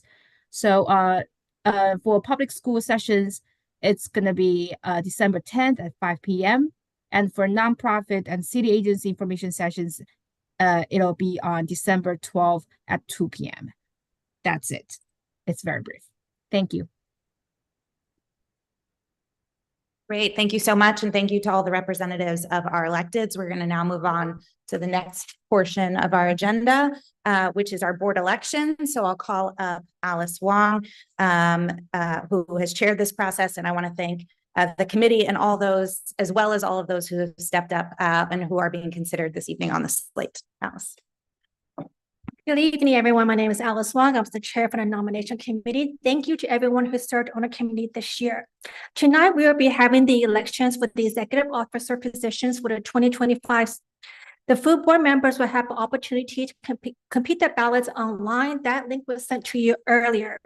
We do not have any paper ballots. If you would like to vote in paper, you may use the vote sheet that we currently have, write slate. And if you decide you want to vote for the entire slate, write slate yes. If you want to break it down by individual person, you may do that as well. For the votes, the board will then review all of the votes and provide the final count to me, and I will double check the count and make the final announcement at the end of today's meeting. The positions and the candidates are as follows. For Chair, Jessica Chait. For our first Vice Chair, Leslie Murphy. For second Vice Chair, Roberta Burnett. For Co-Secretary, Katie Strokes, and then Candace Hewitt. We had no additional nominations from the November meeting. Are there any questions for me? Thank you. So anybody that is voting on a paper ballot, as Alice just explained, just please raise your hand and I'll come and collect that. Your vote sheet. So I hear some I see some shaking heads in that. So very quickly, if you're not having access to the virtual ballot and you need a paper ballot, we unfortunately did not bring them today. So what you are going to do is you're going to use your vote sheet, the bottom of your vote sheet, which is clear and has lines on it. And it has yes or no and abstain, similar to our regular ballot. And you can, if you want to vote for the entire slate as one whole vote, you just write the word slate and yes. If you want to vote individually for each of the candidates, you can do that as well. But that is only if you are not using the virtual ballot.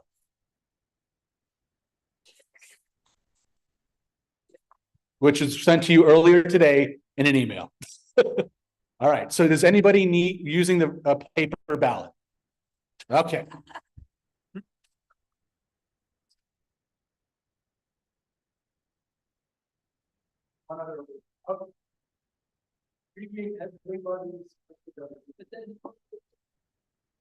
So we will get it. We will give back the paper vote sheets so that you'll vote for the rest. And then Jesse will collate the paper votes with Janine, I believe, help on the online, and we'll report the results of this uncontested slate at the end of the meeting. Okay, thank you.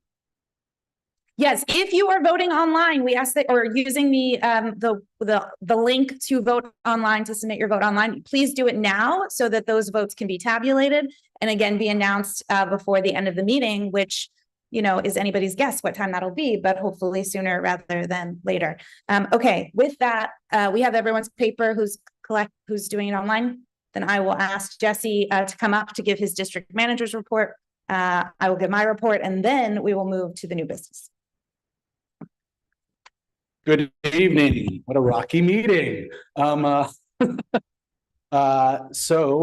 Jesse Bodine, the District Manager of Community Board 4. I'll be very, very brief. So December committee schedule, by some bizarre coincidence, all will be meeting at their regular times and dates this month, and that's lovely. So thank you. January full board, if you have not got the email, we have decided on a new date for January full board. Monday.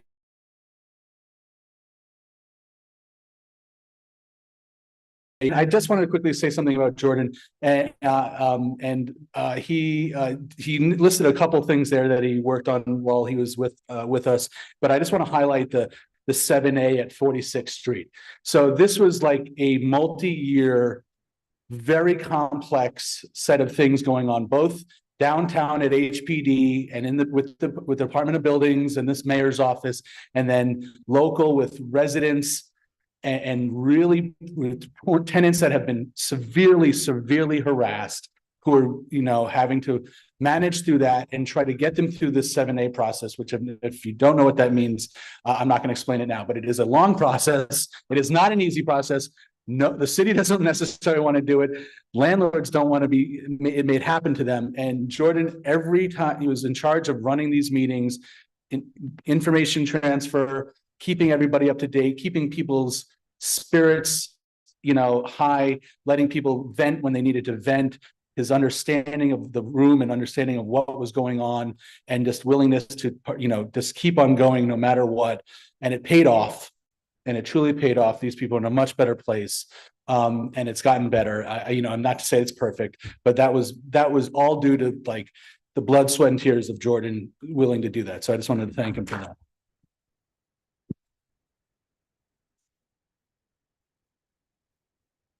Great. So for the chair report, some of this has already been addressed, so I'm going to kind of keep it high level, but I just want to also add recognition for the Port Authority Bus Terminal ULURP, which was voted on just before Thanksgiving. Really a significant amount of work, many years, many more meetings to make this possible. I think it was shared that the ULURP was approved by the City Council, and today also the record of decision, known as a ROD, was approved by the federal government, which will allow them to move forward in issuing award contracts, which some of you may remember, it was really critical that we get everything lined up to be able to do this ahead of January with a new federal administration. It seems that we have begun to make important headway in that, with the ROD being issued today, and that they will begin awarding contracts for the Dyer deck overs. So really an incredibly exciting, also very big project. The points of agreement is now available on our website. That was a very difficult negotiation to make sure that we received community benefits in recognition for the significance of this project and what it'll bring to the community over the next decade in terms of just challenges, traffic, congestion, et cetera. But we know we will have a superior product at the end as a result of everyone's involvement. So one, I want to encourage people to look online to read the points of agreement, more on points of agreement generally at a future meeting and work we're going to be doing to continue to monitor that. But you should see what's been negotiated and secured now. We will continue to work with our electeds to get even more benefits on behalf of the community. We've been socializing these, we've articulated them. And so we really now have an opportunity, while we didn't get everything we wanted, to continue to press ahead on that with the support of our electeds. And I also just want to thank, just being chair the last year, I have participated as it relates to the members of this working group the least in this project. And I've just been completely overwhelmed and in awe of the original members of the working group, which include, hopefully I don't forget anybody, but Betty, Bert, Joe, Christine, JD, Jeffrey LaFrancois, and myself. I think that's everyone. And it really has been a bit like coordinating, sometimes it's like herding cats, and also, but like orchestrating, seeing over an orchestra and really lifting up all the right voices at the right time, bringing in the right expertise. And it's really incredible to have watched and to continue to watch as our involvement with the port will undoubtedly continue, as evidenced by a meeting just today at 1 o'clock. So more work to be done, but really incredibly exciting. And thank you all for your significant commitment on behalf of our community.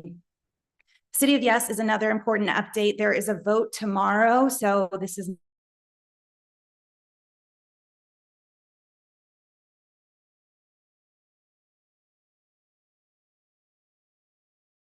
I suspect we'll be prepared to discuss this at a future exec meeting. And we did have many meetings with land use and our council member to really try to impress upon them the importance of the unique needs of our district.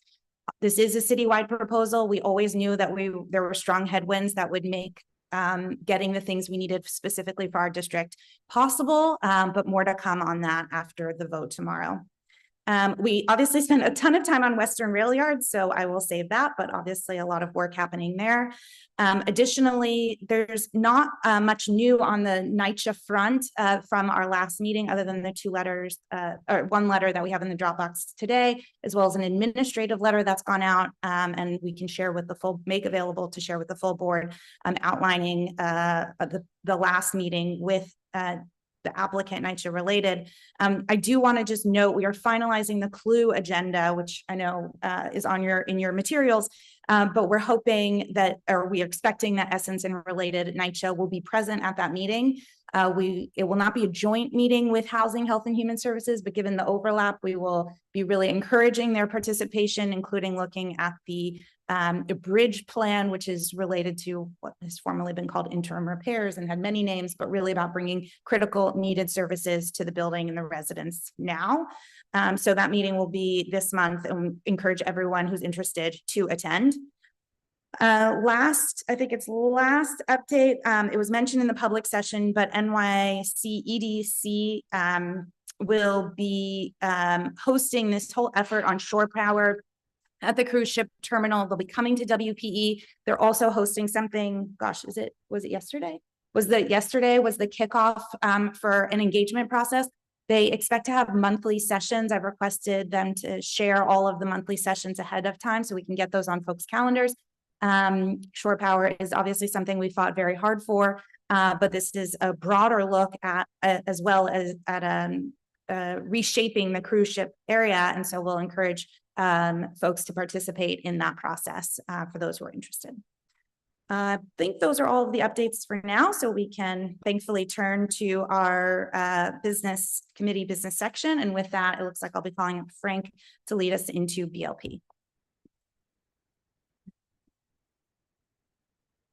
Hi, I'd like to speak briefly on item 17 because 3 people spoke about it during the public session. That's 453 West 17th.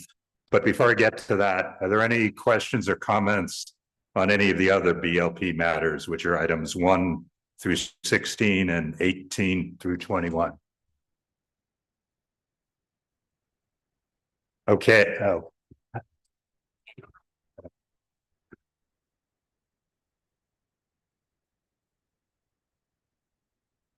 First of all, I just want to say I think BLP is like the E Street Band. You're the hardest working committee around. You bang out this stuff every month, so hats off. You know, 21 letters. You're absolutely right.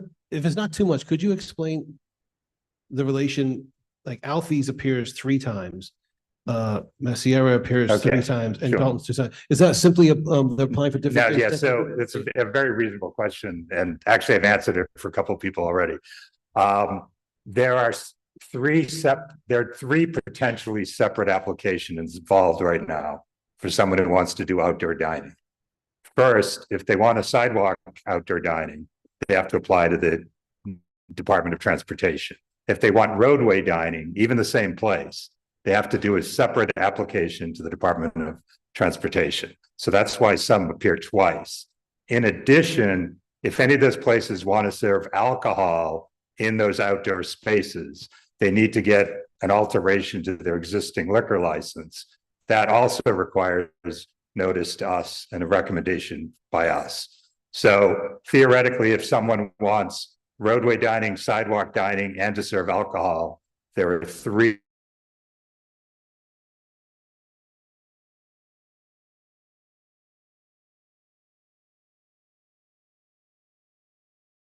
for.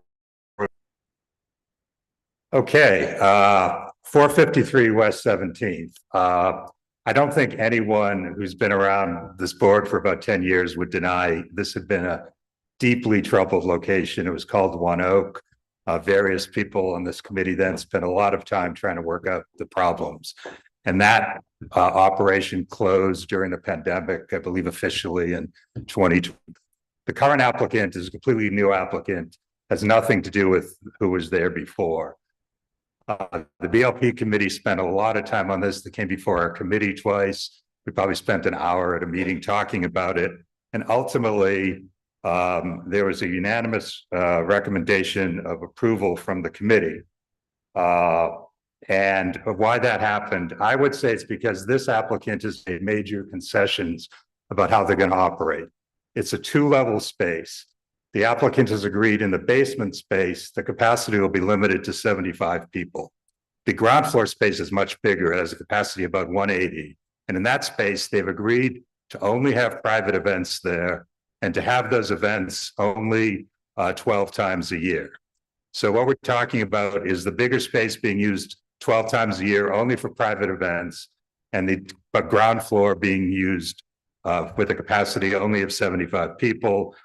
We did ask them for a traffic plan, which they submitted. It's attached to the board packet. We're trying to get a drop-off pickup point for cars on the avenues, not on 17th Street. They're going to have a person out there trying to keep cars moving. There's going to be no queuing on the sidewalk because they have enough space for everyone to meet inside. Given all that, and given that this is a space that is going to be occupied by someone, the committee concluded, as I said, unanimously, that this was someone we're willing to recommend. And again, it's a new applicant in a location that's troubled, and we hope we can keep an eye on it.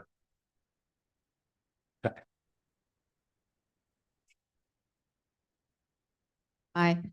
So it says in the applicant, this is the Dries, is that correct? It says this is going to be a scaled down version. Is that what I read in there? Of this bar has never been there before. No. Is that correct? Correct. Okay. All Yeah, right. I think what they mean was scaled down.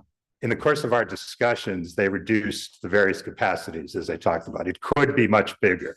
And as many of these concessions they made when they started hearing the concerns of us and of the community. Okay. I'm supposed to meet.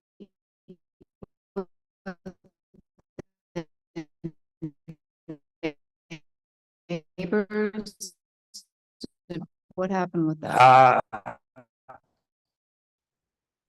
They are planning a fixed study. The applicant did also send that to all the neighbors that had given them the contact information. There was a lot of back and forth about comments.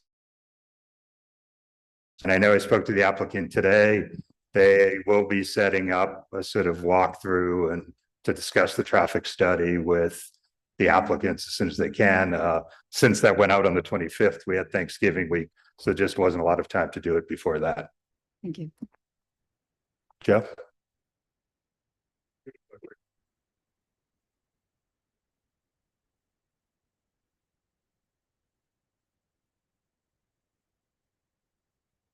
Thank you so much. So just a quick question on enforcement going forward. If you remember on my block on 35th Street, Kima restaurant, they made a whole bunch of specific things, smoke over here, don't do this drop off, and they've ignored it all.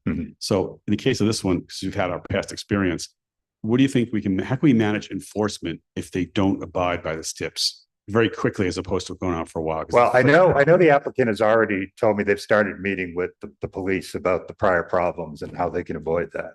So I think the police are aware of what happened there and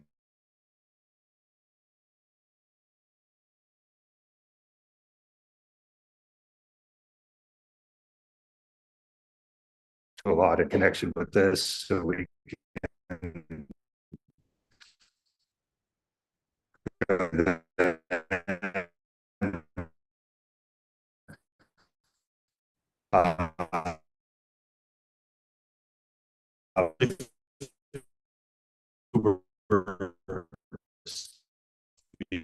the major problem. Right. And that's what they have agreed content avenue because of it.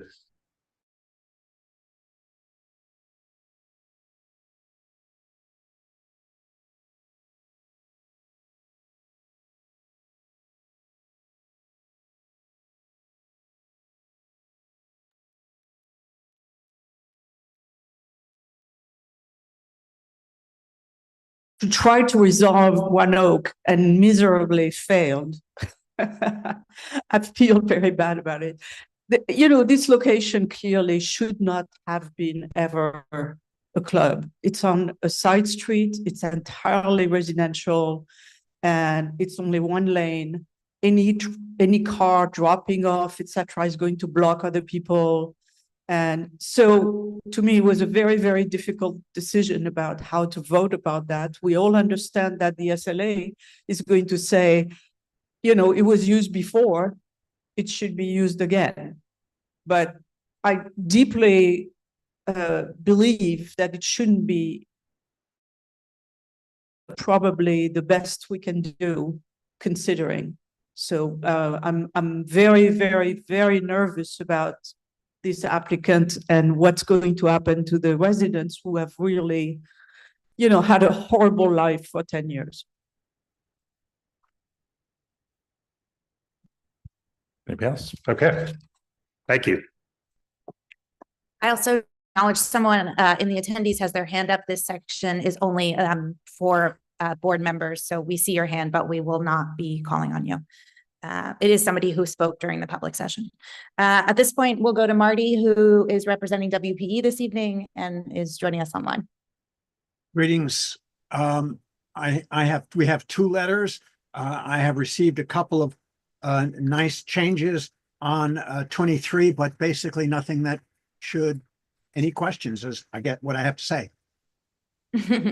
Any questions in the room? Okay, just one question while they get the mic. Thank you. Hey, just a quick question on number 22. Given the shortage of officers from the parks able to cover all the areas. Yes, right. Has there been any kind of thought process of strategically using cameras in the parks that if they're monitored, then folks can contact the local NYPD, which might have a quicker response time to deal with, because you attached in the letter, people doing tattoos and drugs in the parks. So if there's a strategic placement of and use of cameras, then as that behavior may be observed, the local NYPD could perhaps have a quicker response to it. Maybe I can just offer that that's a discussion of monitoring that should be brought to the committee for discussion. If that hasn't been, there's, lots of pros and cons of electronic monitoring in the city. And so I don't know that that's quite a friendly amendment, but certainly something that should be addressed if it hasn't already. But Marty, do you want to respond? It hasn't been, as far as I know, talked about at the committee. I would point out that cameras require, if you're going to monitor them, they are also going to require staff. And staffing is one of the big issues that we have been talking about at committee. The parks officers are understaffed, and at least in one case, we know that local police are at a park, the next letter actually, to deal with the stuff that's going on there. But staffing is an issue, even with monitoring. I'll see how I can make the suggestion in the letter. If I can, I'll stick it in. Okay, to clarify, it was a question, not a request for amendment, but I think we maybe something that the committee can take on at another time. Thank you for raising. Any other questions on these letters? None online, Jesse? Okay, all right. With that, I don't know, transportation is up. Thank you. Jesse will join us. Thank you, Marty.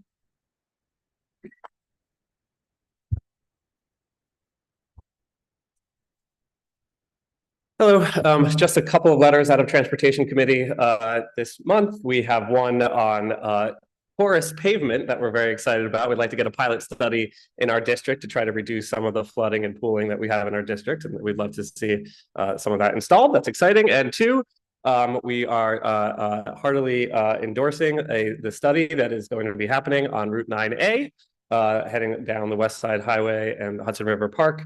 And we just want to make sure that the state DOT is aware of our goals for that area, which includes improving safety for pedestrians and bicyclists and reducing congestion, among many other things. But we also just want to make sure that we are very much included in the conversations around that study, that we have a seat at the table. We've had a couple of friendly amendments, including pointing out that our district comprises about 50% of the study area. And last time around, I think we were left out of the process almost entirely. So we are demanding that they give us our due. And of course, just encouraging them to think creatively, think big. And we threw out some ideas, but not endorsing anything specific. Any questions? I see one.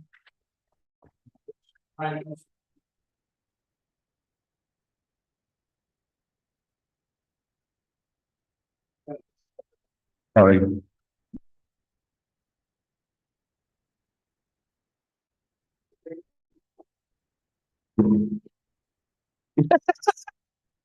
Hello? Yeah. Can they consider or can add if like in other big cities, they actually take a lane like in the Midtown Tunnel and they shift it over during the traffic sessions?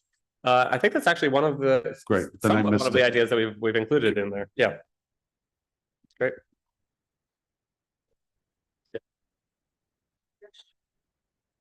Oh yeah, we'll include that. Again, a couple of friendly amendments, nothing too controversial. We'll include Jeffrey's suggestion about cutting an urban planner. We also have a request to remove the bollards on the west side. So, but we'll make sure those are included. All right, I'm going to sit back down. Thank you so much. I also just I want to acknowledge, and I know a letter sort of on behalf of Joe. I know a letter was, and the committee, a letter was introduced late, and I just want to reiterate our commitment to getting letters in early. This was an extraordinary month with the projects that I mentioned, really bringing us right up until the deadline. Thanksgiving holiday didn't, contributed to that, but certainly have my commitment, and I know, all of our committee co-chairs' commitment to honor getting materials in well before a board meeting. So I just want to acknowledge that. I want to say the same thing that to my committee members of Housing and Health Human Services. We were so snowed under with the 2 other items being negotiated that we just could not make it happen in advance. And I thank you all for looking at it. If you have any other comments on these letters, please submit afterward for fixing something grammatical, things like that. So the first one is 317, 319 West 35th Street. That is a long and curious letter, you can see, and we're not done. A group came to us about resolving the problem with affordable housing at that location. And that is because of precipitated by an article in the City and the Guardian that specifically talked about illegal bundling of campaign contributions to the mayor. That brought everybody to the table, and now we're trying to do resolution of that. And I will tell you, at the committee, it was about a 2-hour discussion on this alone. It was quite robust. And at the very end, the applicant noted that they didn't have the floor area to include the residential housing in the building because they are converting mechanical space to affordable housing. They had overbuilt the building once with this. So we said to them, we concept on this, but until you come back to us, which they're coming back tomorrow, we will not be giving you our full support. And that's why this very long letter is giving you a background, a chapter and verse, a history, because we all feel very concerned and nervous about this and how to do it. We're supportive of trying to solve it because their solution was that they would go to the Department of Buildings and keep hotel rooms vacant and not rent them in order to accommodate the affordable housing, which the entire group was skeptical of, to say the least. So that's the letter. Any questions on that? And thank you for your patience on it. None? Friendly amendment. Oh, sure. All right. I am going to keep. Oh. Hello, Kristen. Oh, so Christine, I will say, anticipating you, I've got it for the first time saying no, because we have to lay out this history for it to make sense. The next one that comes to you, hopefully at the January meeting, will have we approve X, Y, or Z with conditions at the beginning. But this is not just merely like it's approval of concept as opposed to actual approval. So that's why. And I anticipated you, I knew it. All right. Well, I wondered about Christine making comments on this one. This is number 27. I'll keep it short and sweet. It's a building on 11th Avenue between 45th and 46th Street.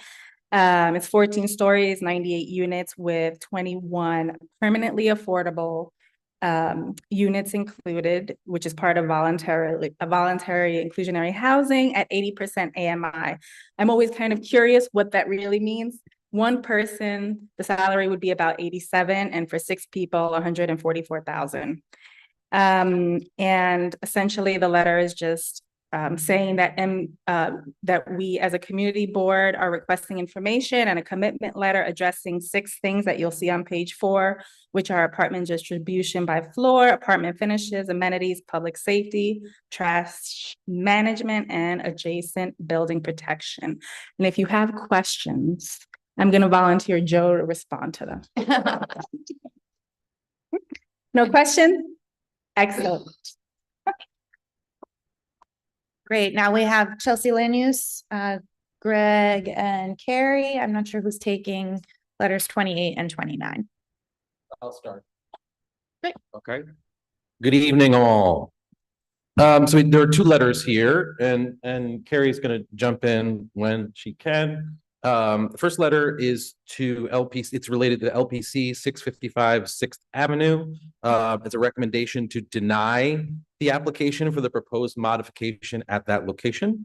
The proposed changes were to the current signage master plan. We think that would be incompatible. The committee believed that would be incompatible with the building's architecture and inappropriate for the district. David drafted that letter. Thank you very much for doing so. Carrie, anything you want to add on your end? Nodding to the no. Nothing, Questions no. from this body. Okay.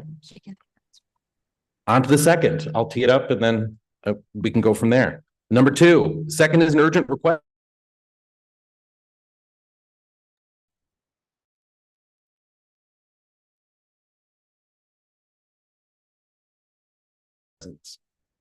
Of NYCHA and related and Essence companies. The context of this is that there was a meeting, and Jessica, you referenced this earlier, that there was a conversation that took place with the elected officials, with those other entities in the room. This is an urgent request to have a conversation without those entities in the room for this, for the community board to have that conversation directly with the elected.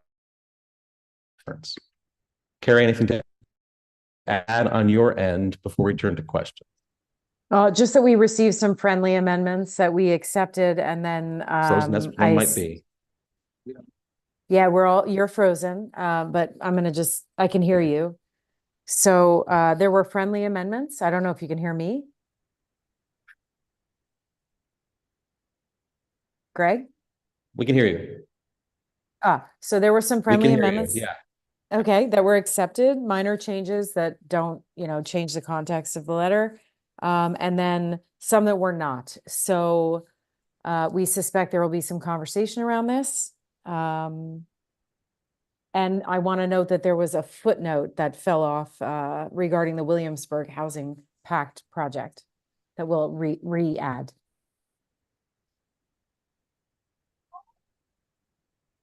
So I guess if there are any questions or comments, Roberta.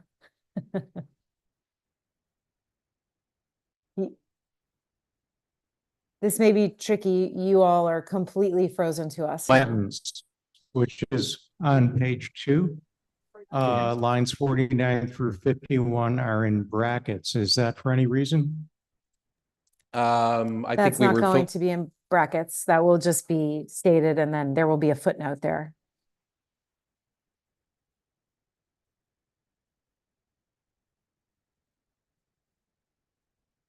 Okay, we lost them again. These were intended, or if they could be removed. Strike the brackets. That certainly makes sense. Yeah, and also we should say Williamsburg houses, not Williamsburg housing. Got it.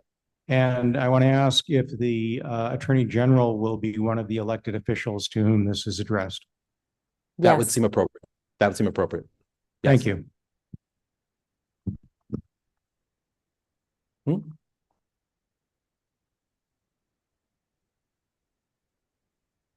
So I did send, I guess, amendments that I believe are hopefully clarificatory, because I both appreciate what the committee did with this letter and also the intent, and do not seek to alter that intent.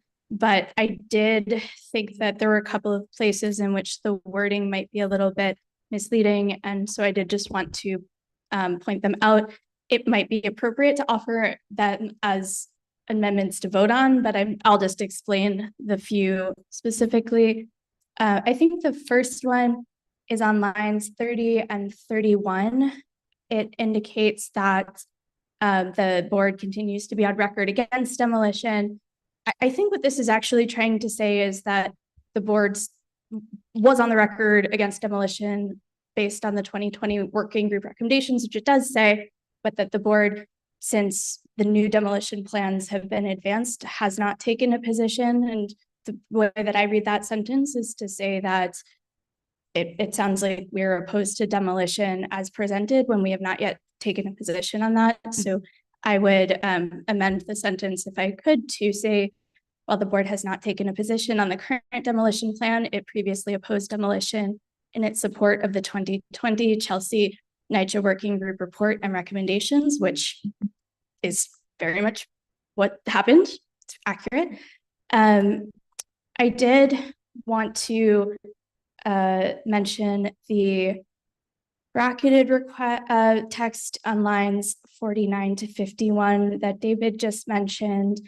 It is a little bit confusing because the paragraph is trying to make the point that, we need information, we need transparency.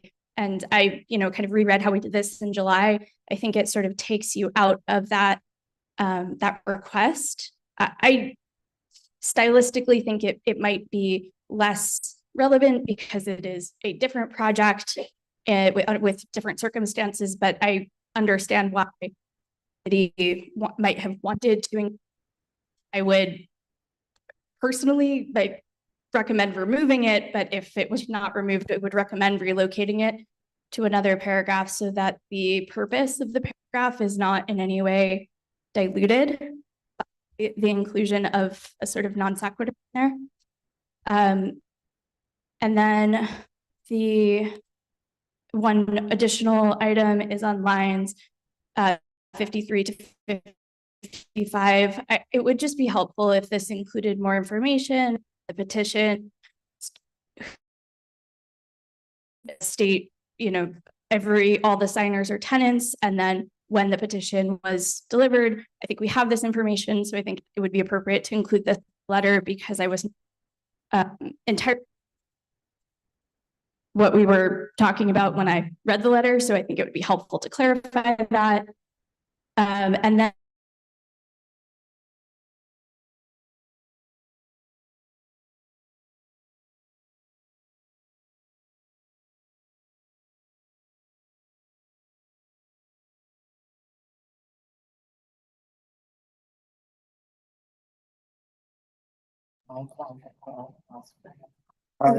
Here presently, progress. I think we're back. I think you lost us for a bit, those online. We did. We lost you. All right, do you hear us now, Carrie? Yes. and Yeah, we Jordan? can hear you. Okay, great. Somehow it seems to So, be better when you come back to us. Yeah. For a few minutes So just anyway. so everybody know, she stopped speaking once we noticed that we lost you, so you haven't really missed that much, so she'll pick it up back. Okay, thank you. I am just going to note, I have one final amendment, and this is one to make this particular letter. This is a fully tonal, stylistic, and clarification, but would align this with our July letter in which, the conclusion was really about the tenants. On lines 56 and 57, but really line 57, it talks about the community's best interests being served. And I would just propose the emphasis on the tenants of the Fulton and Elliott Chelsea houses. So the community, especially the residents of Fulton and Elliott Chelsea houses, are truly served. I don't believe that this is it dilutes the letter's intent in any way to add that addition, and that would be my final recommendation. Carrie, do you want to weigh in on that? Yeah, I'm really sorry. I got bits and pieces, but we did get your email, and Got your email. in terms of, sorry, I'm going to try to remember, in terms of the survey, I believe it says the residents of FEC conducted that survey, and those are the 950 signatures are residents of FEC. But we will go back and look at that and make sure that that is accurate. I mean, that is accurately portrayed. That is not the community. That is FEC residents. So that was sort of point 3, I think. I think the piece of that, apologies to go back and forth, was just the with community discussion. It was confusing. The sentence starts with community discussion and then mentions a petition as if the two are connected, which of course they might be, but that was the point of confusion. So we will absolutely go back and make sure that that does not appear to be so. There are 2 separate points, I think. One is that there's been sort of an ongoing rift at every community clue committee, as you all probably saw tonight. And the other is the petition. So we'll make sure to separate those 2 points. Thank you. Sorry, Roberta, can you just remind me? We have in terms of being on record for demolition, for non-demolition, that is the current position that Community Board 4 is on record for from the 2020 working group. So we have been open to potentially changing our position, but we have no evidence to support right now changing our position because we can't seem to get it. So I think that's accurate.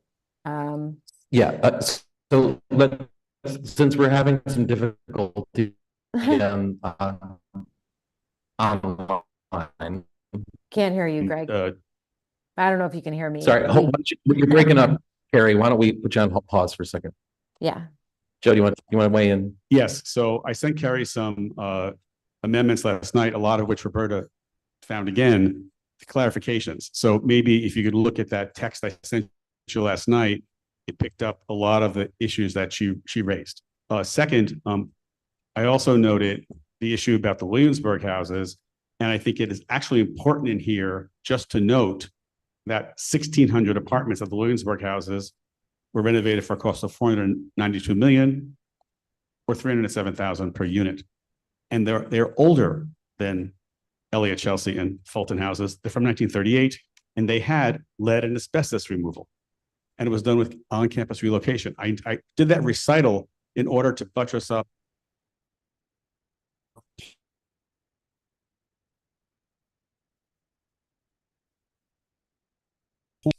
We froze again. Can you guys online hear Joe? No.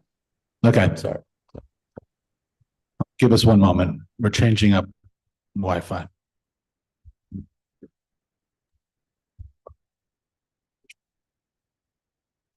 Part of the problem is I think there's too many people on the guest Wi-Fi. This is what it is what's going on.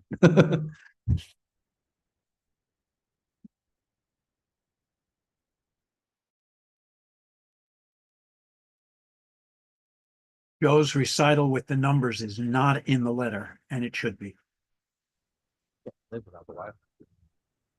Can you guys hear us now? Yes. Yes, all right. I see thumbs up. Mark, are you on the hotspot? Okay. I don't know why I'm Go back. Yes? Yep, go ahead. Okay. So we should get those clarifications that Roberta ticked off. Those are really important. The second thing is, Hold on, I Joe, one believe the second. second Hold on. Can you hear me? Because I need to ask you a question clarifying that. You Yes. have been on Yes. record over and over and over again saying, and actually said so again in the comments, that our last on record position from Is accepting- MCB4, I'm sorry, is that we are against demolition of FEC. So that is what that Yes. paragraph says. So Roberta was sorry. asking us to change that to be that though we have been on record, we're open to the current project. no, I actually Are said you correct except with for that? that comment. I said except for that comment. Oh, okay. So I can't hear you then. Her I'm sorry, clarification. Joe. You probably dropped So- off or something. I understand. Yeah. Okay. Because I just so want to I- be clear, like we are trying to, please all masters here. Also, the last paragraph I recommended after the word furthermore become a second paragraph because it's very important there's too much information happening at once here for the reader. It's got to be easier to read. So I going didn't back get to the that issue. comment, but okay. If you resend it, we'll be happy to. Let's paragraph. so if I could just jump in for a second to say, I think the comments that we're hearing require, again, I don't think there's anything here that is anything other than the desire to ensure that this is tighter than it is right now. We get that. I just want to note though, in terms of context and clarity, the bullets are clear though. It should not be, what I mean by bullets, what I mean by that is the top lines should be very clear to an elected official, which is what the intent is, to seek out the meeting, okay? I'm not convinced whether or not, while we will reshape this in alignment with the comments that have been made, I just am sort of reiterating the purpose and value is to say, we expect the meeting, right? And that is not unclear, I don't think, in this letter. So I just want to make sure that that's words matter. And we have one position right now, which is against demolition. It does not mean that in the future, as we go through something, we may arrive at someplace else. But that's where we are today. Okay. And we cannot, by wording changes, intimate to our electeds who are, quite frankly, all over the map on this and not being upfront with us in many ways, that there's a possibility to slip and slide through. Okay. So I do oppose that particular comment. Okay, okay.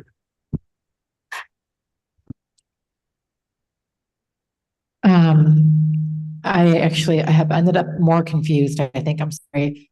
So I thought the wording that Roberta suggested was saying that based on the 2020, I think it was, because I turned off my Wi-Fi, but based on the 2020, that's when we said we were against demolition. But with all the recent revisions, we actually haven't, we've been taking a lot of community input and having discussions, but we actually haven't voted as a group if we oppose or support the current plan. So I think she was proposing language here that says very clearly what we said a few years ago, and that we haven't taken a position on the current one. But it sounds like, Joe, what you're saying is that our position right now is we are against demolition. But Our written position, and that's not the plan. This community board has a letter has a written letter saying we support this plan. And I want to note which again, plan? we support the Chelsea Working Group Plan of 2020. Now, we have been not given any information to evaluate, understand fully. And the moment that we say we haven't taken a position, that gives folks who are absolutely holding back, not being transparent, and not providing information a wedge to say, oh, then this official body may consider that. That is not where we are today. And we have been consistent in our positions on housing and in Chelsea land use that we support the 2020 plan. And that's all we should say. And it is not a distinction, and it is not a parsing of words. It's a political position. And I want to make that very clear. So that's what we're going to say specifically, though, is that whatever the language is, but we're saying that it's our position is based on the 2020 plan. So Our can I jump position. in for a second? Can you hear me? Because that is attached to the idea that we have never, still to this day, even though we have a full supposedly financial explanation. Katie, you're frozen again. Can you hear me?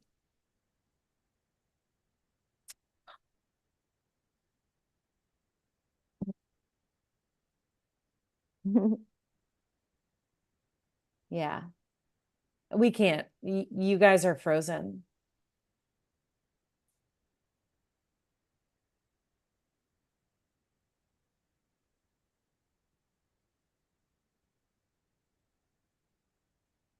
Marty, can you hear me?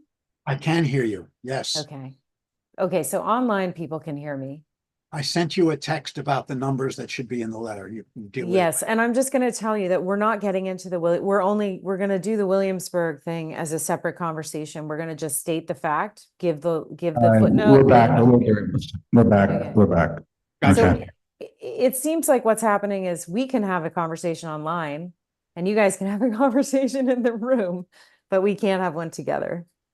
So apologies if this seems like tense or anything. I think we're all just trying to get to some, to be able to do this together. I was speaking to address Katie's question and you froze. So your question, this paragraph is directly related to the fact that we have had such a difficult time getting the independently reviewed financial information about this project, that to remind the elected officials that we are on record for being from 2020 working group against demolition, and it is directly related to the financial information. It's like, until we get more transparency, we're on record for being against demolition. So that is why we feel that if we want to change that language, we should probably discuss it as a board. Does that make sense? Can I make a recommendation? Is that all right? Yes. I think someone needs to make an amendment. And if someone supports that amendment, they said second that amendment, and we have a vote. And then we can move on, because it can go back and forth about this, back and forth all night. And this is not what should be happening at a full board level. If someone has an amendment to make about specific language They should be made, and if it's supported by someone else in the room, it's seconded, and then we're gonna move on. And can I Sorry. just say something as Other before? thing, go ahead, Carrie. So this was a motion made and voted on in, I believe, almost unanimously by the Chelsea Land Use Committee to have this letter this way. So that is why I think Jesse's asking for the amendment, the motion, because this is what the committee voted on.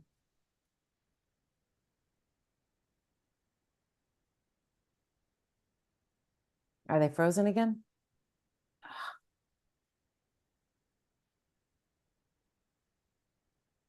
Well, it's cold out. What the hell? Reconnect. Yes. Yeah, we're back.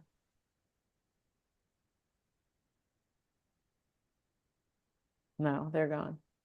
Sorry, this is terrible. No. Thank you for articulating it the way you did. You're right on, Carrie. Is that, I mean, that's correct, right? Yes.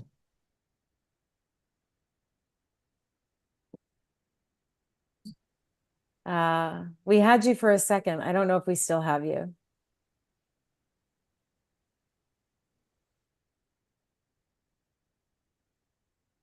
Yeah.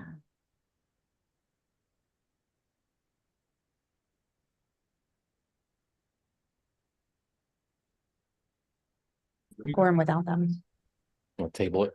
Can you all hear us?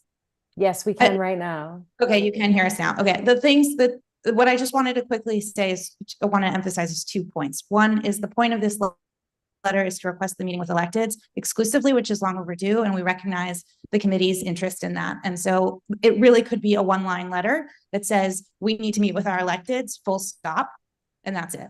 We've added other information because the committee and other members felt that was critical, but really what we were voting on substantively is a request for the meeting. Second, I do want to say, and Jesse, excuse me, is right, that this can be debated back and forth about our position. As Joe mentioned, it is a political decision that we have made to continue to elicit information. We have requested over the last 18 months very forcibly more information on this project so that we could reevaluate our position, and we have not received that information. Until we do, we are going to be hard pressed to say whether or not our position has changed at all. And until NYCHA and Related Essence come to us with that information, retaining our position, again, the political effort here is to say we are committed to the past where you did engage with us and you engaged with residents and we got to this place.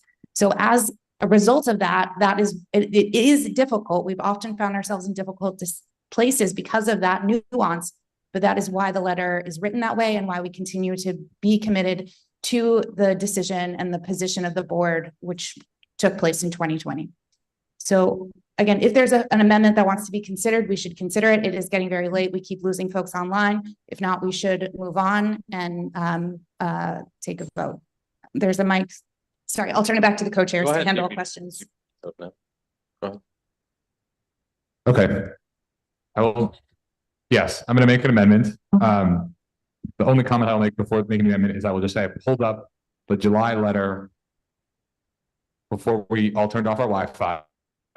And it does say in the July letter, it says to have any hope of taking a position on this proposal. So my reading of that was that it is quite odd to say that and then say what we say in tonight's letter. With that in mind, the amendment, which is not changed from what Bobby was saying earlier, is to take the language in the letter today and state that in 2020, we did not support, we were against demolition. And today, we do not have a position yet, but we urgently need more information in order to be comfortable with this project proceeding. I think that is fair. Is that? Okay. So it's a vote. Okay. That's amendment made. Second. And now Are they taking a vote for the only on the amendment? You're not voting on the letter. You're voting on the amendment that was just made and then second. And Carrie, could I just confirm, based on what Joe said, you accepted basically everything else I said as a friendly amendment? Okay. No. No, you did not. Oh, I'm sorry. No. Okay. I'm not, Joe had totally different Excellent. feedback than you did, so I'm confused by his comment that he had the same feedback as you. So Just to clarify, we are only voting on this motion, not on the letter itself. We'll do that when the letter comes to vote. So we're just voting on the amendment. So if you're in favor of the amendment that Sanford made and Roberta seconded, if you have a clarifying. Okay, the motion is to take the language today about the board being against demolition in 2020 and clarify that, continue to know we were against demolition in 2020, but clarify that we've not taken a stance yet and we urgently need more information in order to be able to do so. Okay, we should take a vote before people forget. So Jesse, do you want to? Okay, if you're in favor, please raise your hand. 1, 2, 3, 4, 5, 6, 7. Raise your hand high. 7. Keep it up and online. Hey, Can you Jessica, use your elect? Jessica, I have a quick question. On one hand, we're saying that we've taken a position for no demolition. Sorry, Viren, there aren't questions on the, it's just a vote on the specific amendment that Sanford proposed language. If you're not in favor of the amendment, you don't have to vote for it. But the And then we'll amendment vote later on the letter.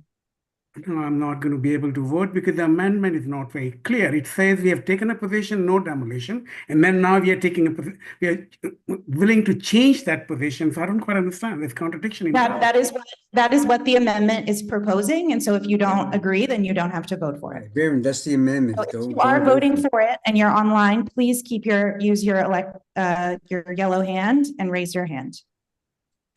I don't see anybody. Yes. Okay, so I've counted 7. Yes. Okay, you can put your hands down. All of those against.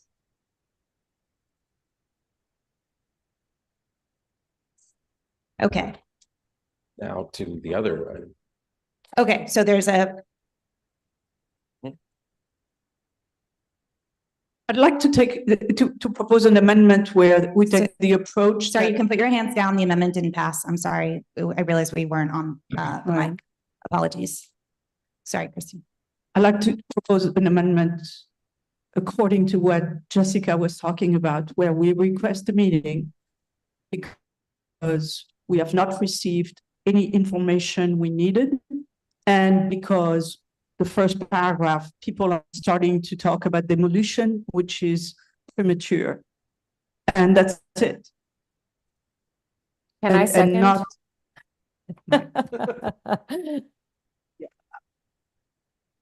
If I can, I do. Yes. But that makes it a friendly amendment.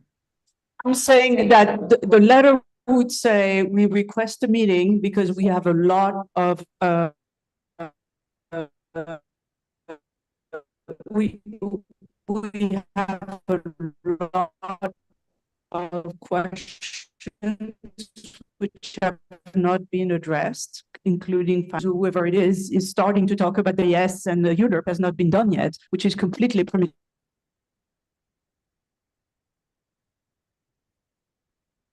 If you can hear us, we've lost you again.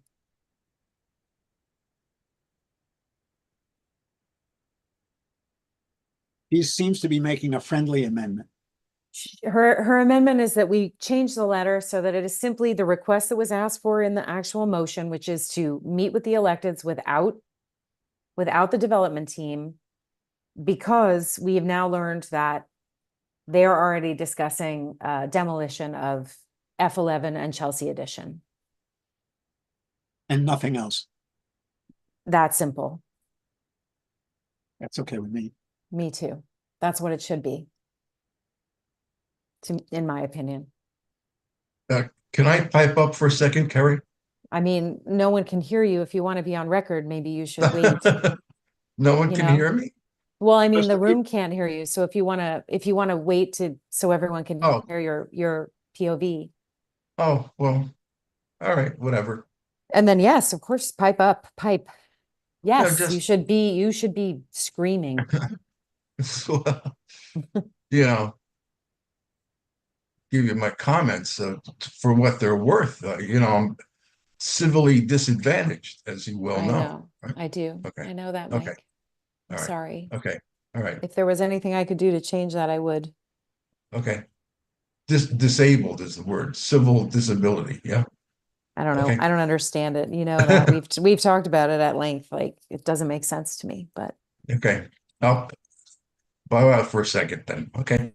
Mike's talking about the fact that he's actually a resident of FEC and he's not allowed to vote. So he's present but ineligible to vote, I see. Correct. Yeah. And Hector as well. The only two residents of FEC on our board are not allowed to vote because somehow it's a conflict. Because if we were to get a new apartment, that would be an economic advantage, which is what, Okay, we're back, Mike. We're back. Okay, Well, you're no, back and apologies. We've had some issues. We had a motion that was proposed by Christine to reduce the letter, to simplify the letter to be a request for simply a meeting. We then had Joe offer comments about that this letter that we have in front of us is a reflection of the compromise that was negotiated of different perspectives at CLU and the importance to keep that. He then used a unique technique that none of us except him seem to be familiar with, which replaces his motion with Christine's motion to places. Yeah, I think his motion with Christine's motion and calls for a vote. He did get a second on that. I will fully admit that I'm not a parliamentarian. So if Jesse, you want to comment on what that procedure requires, there obviously are a number of questions, and then we can all sign up for a class after this. So we can be Could you please read, could you explain the motion that Joe made on the motion? Because we didn't hear that.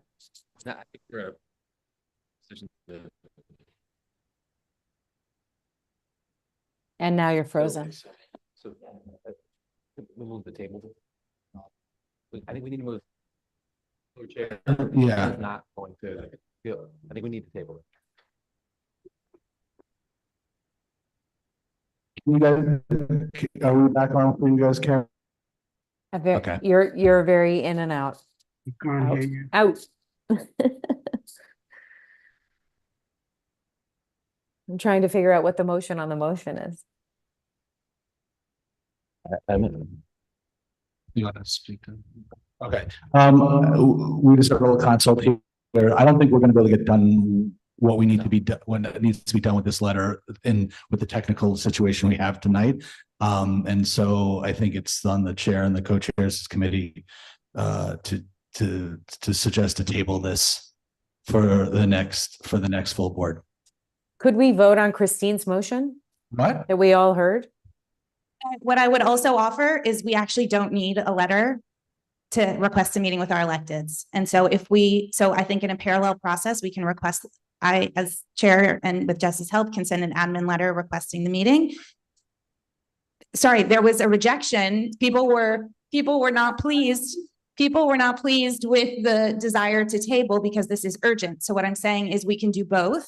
We can table this so that we get the right letter. And meanwhile, we can make a request because we request meetings with our electeds all the time to have a meeting. So is there a motion to table this letter? Maria, is there a second? Thank you. We will bring this back and we will, we'll vote on that. But I just want to clarify, we will also request a meeting with our electeds in the meantime. We do need to vote on this because it's a new, so all in favor of tabling this item and requesting a meeting through an admin process, please raise your hand. Okay. Okay, and if you put your hands down, and if you are opposed, please raise your hand. Wow. Oh, okay. 2 hands opposed. Any abstentions? Present, not eligible. Yes. Okay. At least let me get that in. At least. Thank you, Mike. Thank you. Thank you, Mike. you. Got it. Okay. Thank you, Greg. Thank you, Carrie. Apologies for online. We are not yet done. Dolores is up for cannabis. We then have to vote. Please amend the language. I'm not up for cannabis. I am as square as you get. I don't even drink coffee. So just as background, I'm only saying one thing. This is a location which we already had an application for. This is in the corner space in the around London Terrace. We had massive opposition to the original applicant, and that was almost a year ago. We had just as many people that wrote letters, showed up in person, and also participated online in opposition. It's a very brief letter. It just supports the community position to oppose this application. And I know I already had a question, Paul. Yeah, sorry. I really struggle with this letter. I know that the Cannabis Task Force has been having a hard time over the past year establishing protocols and practices, much like we do with BLP, in terms of why are we denying a license. And in this letter, the only points I see are proximity to illegal sites. And if that was one of our criteria, we would have no legalized shops in this district because everything is near an illegal site. And the second thing is that it's too big and could lead to a lounge facility. We have approved larger facilities that could lead to lounges. So those two violate sort of our precedence of establishment of how we deny cannabis shops. And I don't think we are justifying ourselves well enough. We don't mention anything about hours of operation. We don't mention anything about the history of the operator. We don't mention anything about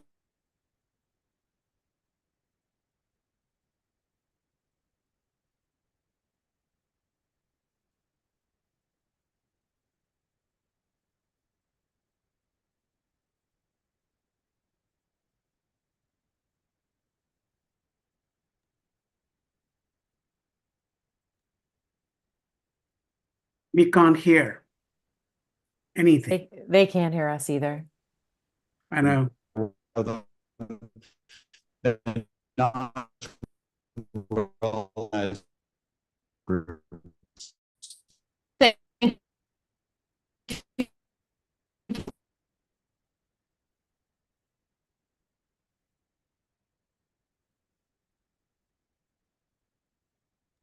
God bless Jesse Bodine, honestly. The tenants, and so, okay, that is helpful. This is exactly what happened the last time. Okay. Sanford, I see you're itching to talk about cannabis.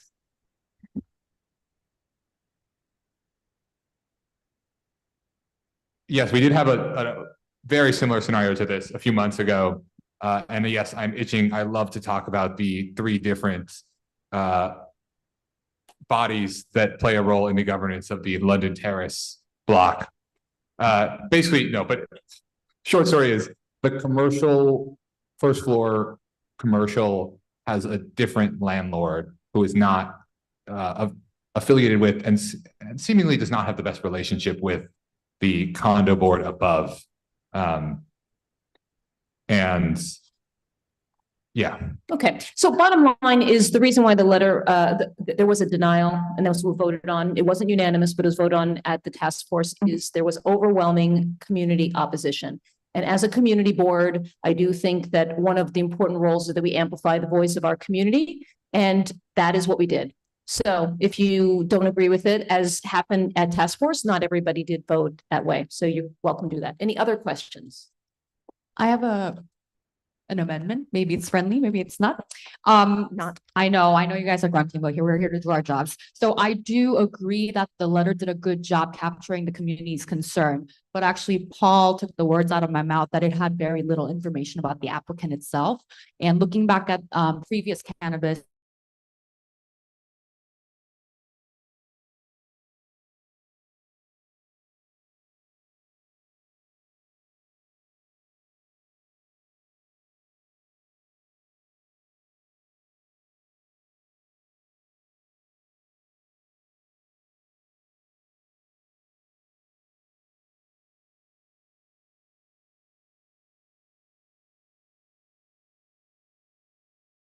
applicant, the bottom line is that the vote was not to support the application based on the community outcry. That was the most relevant point. Then my question is, but for the community concern, do you think the applicant would have otherwise met the criteria that the Cannabis Task Force usually considers? No, it's the location. And that was the same reason why we denied in January of last year. Okay, thank you. Okay. I confirm the people online can hear us, they just can't see us. Is that correct? That's correct. Okay, that's the way it's gonna stay, unfortunately. Okay, better than nothing.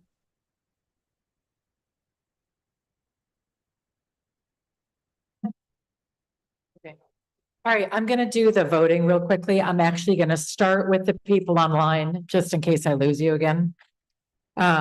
So Can I ask a quick question? If we couldn't hear any of that, like that last conversation, should we abstain? to be clear, I'm not sure. Yes, the answer is Okay. yes. However, you guys feel that you should vote on that, understanding that the technical difficulties as they are. Thank you. Yep, and to be very clear with everyone, table 29 was tabled. I'm sorry, letter 29 was tabled. Okay, sorry. Okay, so I'm starting with the people online. Marty, you're on mute. Marty, on mute. Of course, I'm on mute. That's the story of my life. No to 3 and 4, yes to everything else except what was tabled, and oh, I abstain on the last one. I didn't hear anything that was going on. All right, so you, Marty, you're saying yes on all. No on 3 and letters. 4, abstain on 30. I'm sorry, Marty, you're saying no on 3 and 4? Yes. No on 3 And and 4, abstain and on abstain 30? on 30. That's the one you were just talking about, which we didn't hear. Okay, and you're abstaining on 30, the dispensary letter. Correct.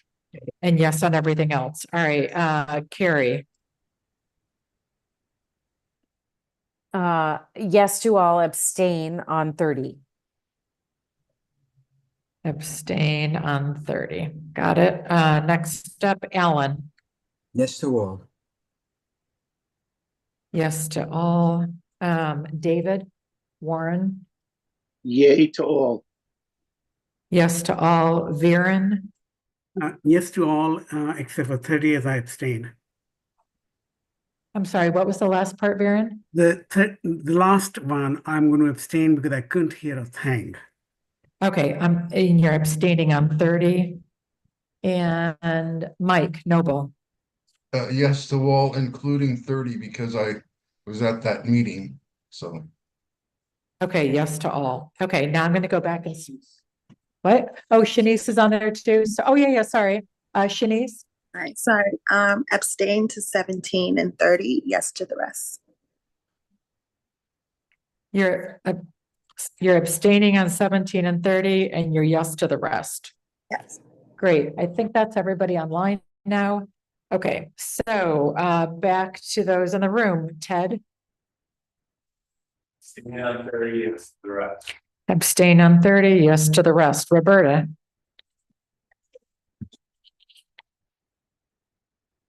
Abstain on 28 and 30, yes to the rest. Christine?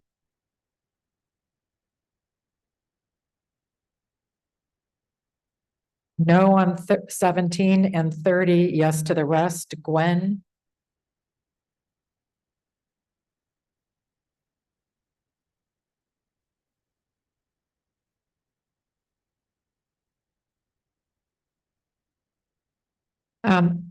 When I heard you say you're abstaining on 17 and 30, what did you say about 29? Oh, yeah. Okay. Yep. Leslie isn't here. Liam?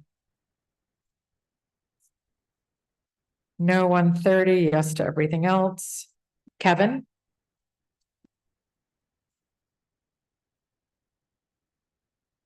Say the first one again.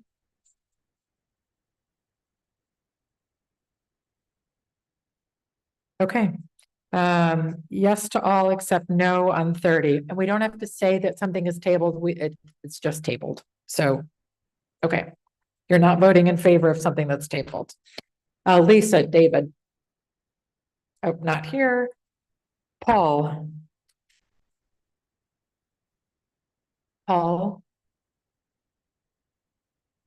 No on 30, yes to the rest. Pete. Yes to all. Thomas. No on 30, yes to the rest. Wendy. Yes to all. Max.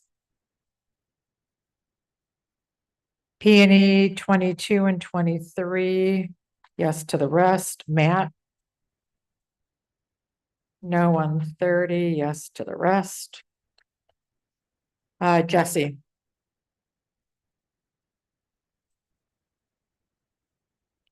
Peony on 30, yes to the rest. Candace. Yes to all. David. Haluka. Yes to all. Frank. Yes to all. Josephine. No on 17, yes to the rest. Inga. Yes to all. Ella. No on 17, yes to the rest. Raul. No on 30, yes to the rest. Bert. Yes to all. Chris LeBron, I think was not here. Rachel. No to 30, yes to the rest. James. Not here. Betty was not here, I think. Sanford. No to 30, yes to the rest. Gregory. Yes to all. Tina Nelson. Not, oh, I'm sorry, yes to all you said, thank you. JD is not here. Okay, Maria. Yes to all. Brad. No on 28 and 30, yes to the rest. Joe. Yes to all. Dolores. No on 17, yes to the rest. Katie Savage. Yes to all. Katie, me. No, I'm talking to myself these days. No on 30, yes to the rest. Hector. No on 30, yes to the rest. Rodney. Yes to the rest. No on 17. And 7. Oh, and Rodney wins a prize. Well done. And Alice. Yes to all. And then last but not least, Jessica is yes to all. Okay, thank you. Thank you everyone for taking part in our election by unanimous vote. All 5 candidates passed. Congratulations and good night. For patience this evening, sorry to those online. Can we get a motion to adjourn? Thank you. Thank you all. Have a great night, a good December